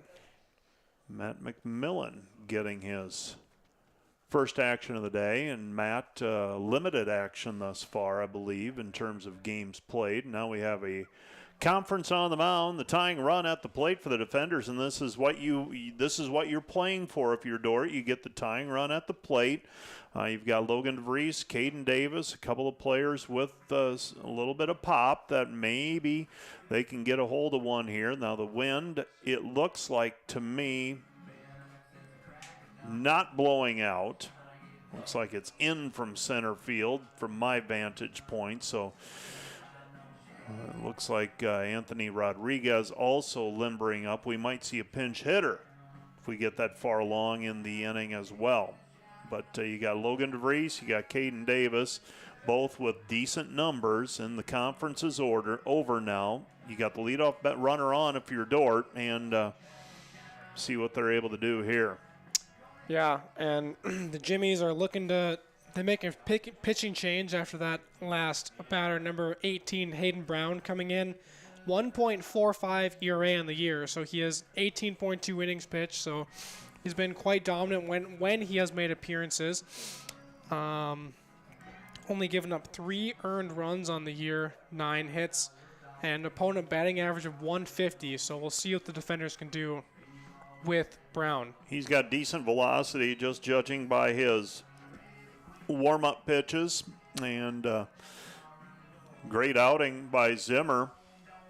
Yeah, if you're the Jimmies, you can't be anything but happy about that. I mean, he gave you almost 7 innings of one earned run baseball. I mean, you can't complain about that at all. He ends up going 6 innings. We can't quite close the book on him because that runner over at first base is his responsibility.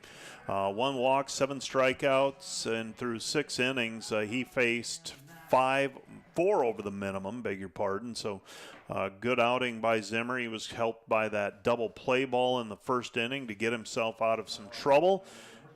And now the defenders will see if they can get a rally going, trailing 3-1 here in the top half of the 7th inning. And this will be Logan DeVries stepping in. Logan, who's had a single and a double thus far this game, is looking to make that 3 for 3 and be productive for the defenders. Takes a ball down low, bring this to a 1-0 count. If you're the defenders, you've got to be happy with the way this inning has started, though. You're getting a base runner on base, no outs, and really the middle of the order still coming up. So defenders with the opportunity here. Pitch by Brown, down low, 2-0. It's a good hitter's count for DeVries. And the runner at first matters, but obviously you're playing that. Dordt's playing for 2 runs, so they're not going to take any exceptional risks with that runner at first base. And Jamestown, they're looking for a double play ball here. Here's a 2-0 delivery. This one popped up and is looking like it will drift just foul. New life for Logan DeVries. Yeah, if you're the defenders, you're not looking to get a stolen base or here or anything, because like you said, you need 2 runs still. So they're hoping DeVries can put a ball into play, get himself on base, and then let Caden Davis step up and try to drive some runs in. Yeah, you don't get 2 without getting that first one, though, and you don't want to do anything silly and run yourself out of potential scoring situation here. So McMillian is the runner at first base for Dylan Stanley, who was hit by a pitch. This one is fouled back, bringing the count to 2-2. And suddenly that 2-0 hitters count becomes 2-2. Yep. And a little different complexion here for the pitcher, Brown. He's worked it back to even at 2-2. Logan DeVries awaits the 2-2 delivery from Brown. Here comes the pitch. And swings through it, does DeVries, and Brown works himself from a 2-0 count to getting 3 strikes in a row and a strikeout. And now Caden Davis will come up with 1 out for the defenders and a runner on first base. The lefty looking to do some damage here for the defenders. Davis so far today, 0 for 2, a couple of strikeouts. Defenders haven't had many chances today, only 2 stranded so far. Yeah, it was just that first inning when that double play really did kill their momentum first inning, because they had runner in scoring position and was 0 outs, and they're looking to have a big inning, but it didn't shape out that way as Brown throws over, keeping McMillan honest.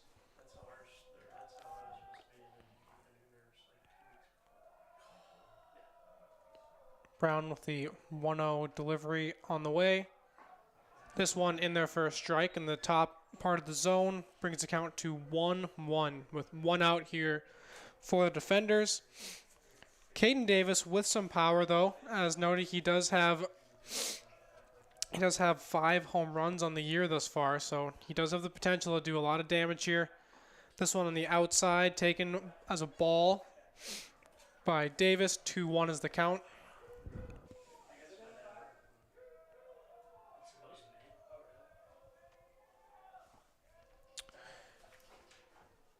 Brown looks in, gets ready for deliver the 2-1 pitch.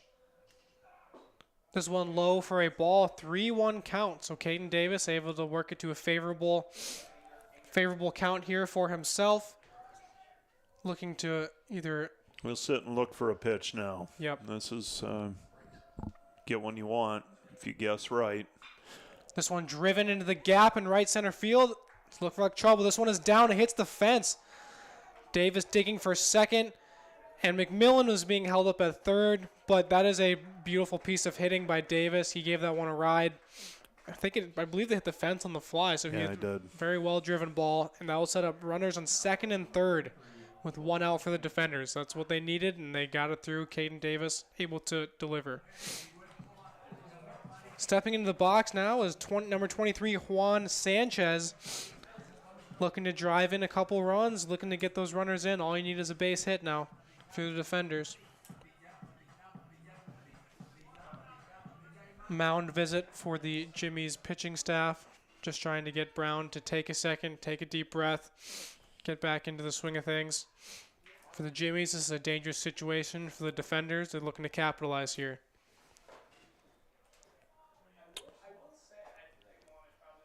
So you still need a base hit. You got one out. Force play is off. So, yeah, you're you start to think out loud and you think about it. I mean, you punch one to the right side, you move the runner over to third, you get a run in, and you get the tying run 90 feet away, but you're still one run short at that point. So let's see what Sanchez is able to do here. What's his batting average for the season?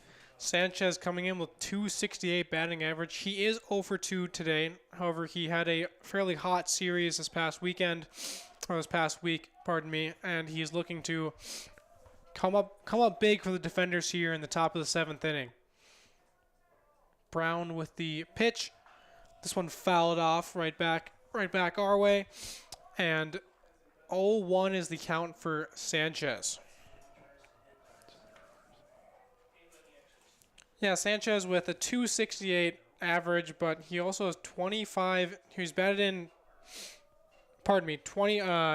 RBIs this season, so he's hoping to bring that. And this one lined up the middle, and this is going to score both of them. 1-run scores, Caden Davis in behind him, and Juan Sanchez comes up when it matters most, ties the game at 3 on a single to the center fielder. That was a very well-struck ball and placed right up the middle. Good piece of hitting by Juan Sanchez. Delivers in the clutch. And now number 28 will come in as a pinch hitter. Number 28 is Anthony Rodriguez for the defenders. Bennett Spronk will come in for the defenders at number 28, and he gets his lead.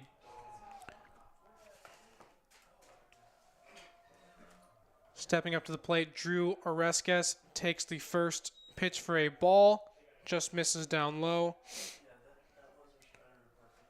Oreskes with a .271 average, looking to move Spronk into, and he hits this one through the gap between the first and second baseman, moves the runner over to second, and now the defenders with the winning run, or the go ahead run on second base now.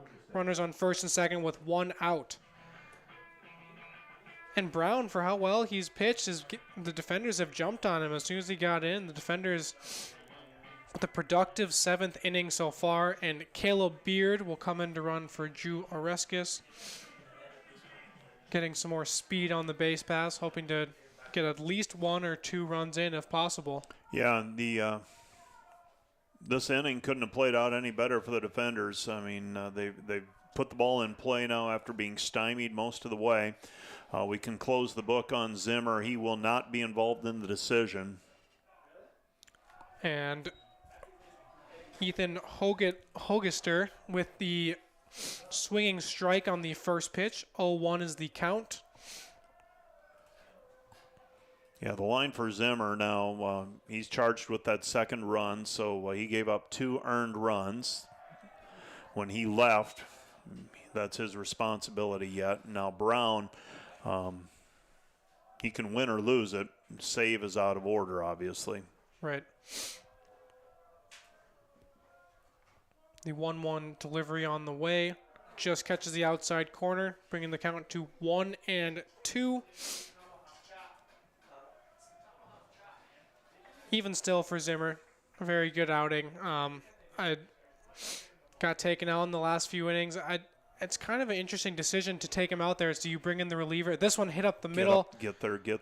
Got one, and they say he was pulled off the bag, so he is safe at first base. The throw just brings him off a little bit, but the Jimmy is able to get one out, a big out there.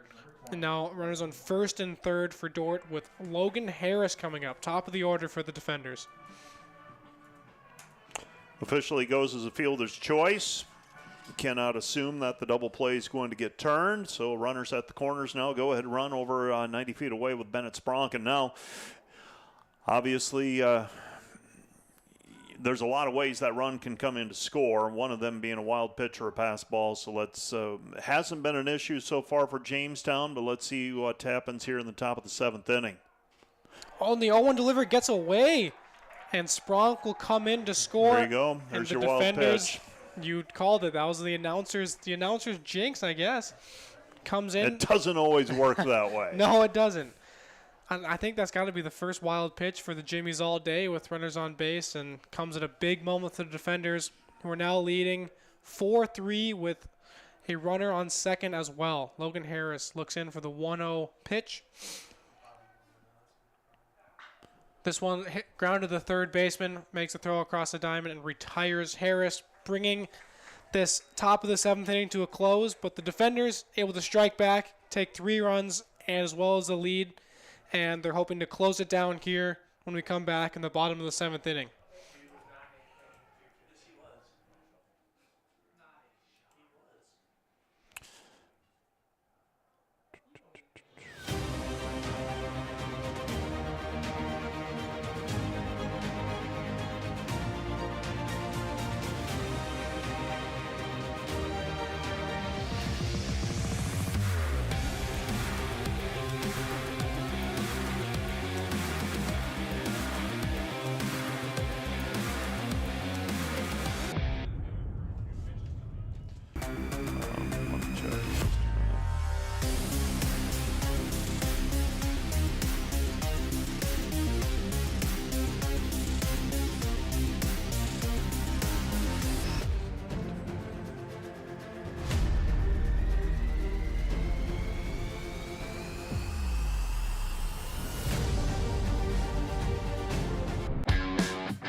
So, Steph, you were asking about the pitch count or pitch total for Zhengzhu Kim. And for Zhengzhu so far, I'll get to it yet. He's thrown 99 pitches, 2/3 of them for strike, 66. 99 pitches. It's a good outing for Kim so far. He's looking to hold the lead, and I believe this would earn him his 6th win, bring him to 6-2. But in order to make that a reality, he has to face a 2, 3, and 4 hitters for the Jimmies, starting with number 3, Xander Orajados. In his last at-bat, Xander lined out, and he's looking to produce here for the Jimmies. This one fouled off right to the backstop. Yeah, the Jamestown middle of the order has been productive. They've hit the ball hard. That's where they have scored their runs. But Zhengzhu has been equal to the task so far this afternoon. Yeah, for the Jimmies, I'm sure they're looking to get at least 1 or 2 runners up on base before Singleton, who has 3 for 3 so far. And this one lined up the middle, and Orajados leads off the bottom of the 7th with the single to center field. And now that brings up Madison, looking to capitalize here and move runner in a scoring position, if not get himself a hit as well. Yeah, it'll be interesting to see if they sacrifice the out just to try and tie it, or they got the middle of the order up. Now we're going to have a pinch hitter. And I think we might be getting let's see who they go with as a pinch hitter. and what his numbers look like. That may give us an indication of how they're going to play this. They are bringing in, it looks like they're bringing in number 21, Romero. Yeah, Juliano Romero. He has a 250 batting average. Doesn't look like he has any extra base hits thus far. However, if the idea is to lay down a bunt and get the runner into scoring position, it could be that his role is as more or less somebody who is a bunt specialist or is able to lay one down and give them the best chance for success here. The eye test, he's left-handed, and it looks like eye test, he's probably a decent runner. So we'll see. So you have numbers in terms of, check that far right column for the stolen bases. That maybe will give us an indication of if he's got speed or not. He has 0 stolen bases thus far, actually. So, fairly limited stats. Just 4 at-bats on the season so far. So we're going to get our answer pretty quickly, I think. Yes, we will. Kim getting ready to deliver the pitch, and he does square up. He puts this one down right in front of Kim. Kim turns towards the second, and he got him to throw to first. Safe at first base, but Kim able to take advantage of the situation, turn and throw. That is good awareness and composure to not only field the ball, but turn and throw an accurate throw to the second baseman, or excuse me, to the shortstop there. And you weren't able to get 2, but got a lot closer to getting 2 than I thought initially, and the ball pushed very close to Kim on the mound. He didn't have to go very far to get it, and actually that wasn't a very close play over at second base. No, yeah, he beat him by a couple steps easily, as the first pitch of the at-bat to Singleton is high for a ball. But I'm sure if Romero could, he would love to have that back and get it farther down the third baseline, but just unfortunately for the Jimmies, this one went straight out to Kim, and he was able to turn and fire and make a nice throw. Well, you still got to run the gauntlet and get through Singleton. Yep. Singleton 3 for 3 today so far, and all 3 of his hits have been struck quite hard, and he's looking to put his bat in the ball again. As the 1-1 pitch is delivered by Kim, this one popped up but will drift foul, bringing the count to 1-2. So Kim 1 strike away from getting through the 2, 3, and 4 part of the order for the Jimmies. Harris gave a chase, but that one drifted out of play. So 1-2. Let's see if Zhang Zhu comes back. Maybe you get that off-speed pitch here. Kim looks in, delivers this one in the dirt, but Singleton gives chase. First base is occupied. He's out. And correct, there will be no drop third strike because first base is occupied. I wonder if he was arguing if he thought he got a piece of it. Yeah, that's what he was pleading, I think, with his third base coach. And the third base coach will come and appeal it to the ump himself. He's going to go out and get help from the second base, or from the base umpire. He seemed fairly adamant about it, so. But well, if I'm down to the count 1-2, I'm going to be adamant about it as well. So, I mean, we'll see. The base umpire saying no. So that you go through the process and you plays out well. And what is that, 10 strikeouts now for Kim? Yep, 10 strikeouts for Kim, so double digit on the day, and that came at a big spot. He got through what has been the best hitter for the Jimmies thus far today, and gives them 2 outs now. So Peters, if I remember correctly, is no slouch either, though. No. Peters on the year, he does only have a 138 average. Okay. However, he has a few RBIs and no extra base hits, but some singles, so he can put the bat on the ball. But we'll see what Kim does here. The 1-1 count coming up. And here's the pitch. This one down in the dirt, blocked by Sanchez. Nice block, keeps the runner from advancing to second base. 2-1 is the count with 2 outs for the defenders in the bottom of the 7th. Kim getting ready to deliver the 2-1 count. Here's the pitch, and this one just caught the outside top corner of the plate for Kim, bring it to a 2-2 count. Kim just one pitch from getting out of this alive with a win. Trying to steal one here. Let's see if they can get it. The 2-2 swung through. Peters strikes out, and Kim goes complete 7 innings, only 1 earned run, and the defender is able to steal a win, as you said, from the Jimmies. A big win for them, bringing them to 4-13 in the conference, and 16-19 overall. The defenders with a comeback win here, looking to carry this momentum into their second game of the doubleheader. Final line for Kim, gave up 3 runs on 8 hits, walked 1, struck out 11. 2 of the runs he gave up were unearned. For Jamestown, Brown takes the loss. He goes an inning, gives up 2 runs on 3 hits. He entered with a 3-1 with a runner on first base, but surrendered. Both gave up the runner that was on base and another 2. Batting-wise for the defenders, they end up with 7 hits. They were out hit 8-7 today for Dordt. Logan DeVries, the only player with multi-hits today. Nolan Christensen, Dylan Stanley, Caden Davis, Drew Oreskes, and Juan Sanchez with all with 1 hit each, and Sanchez with a couple of RBI.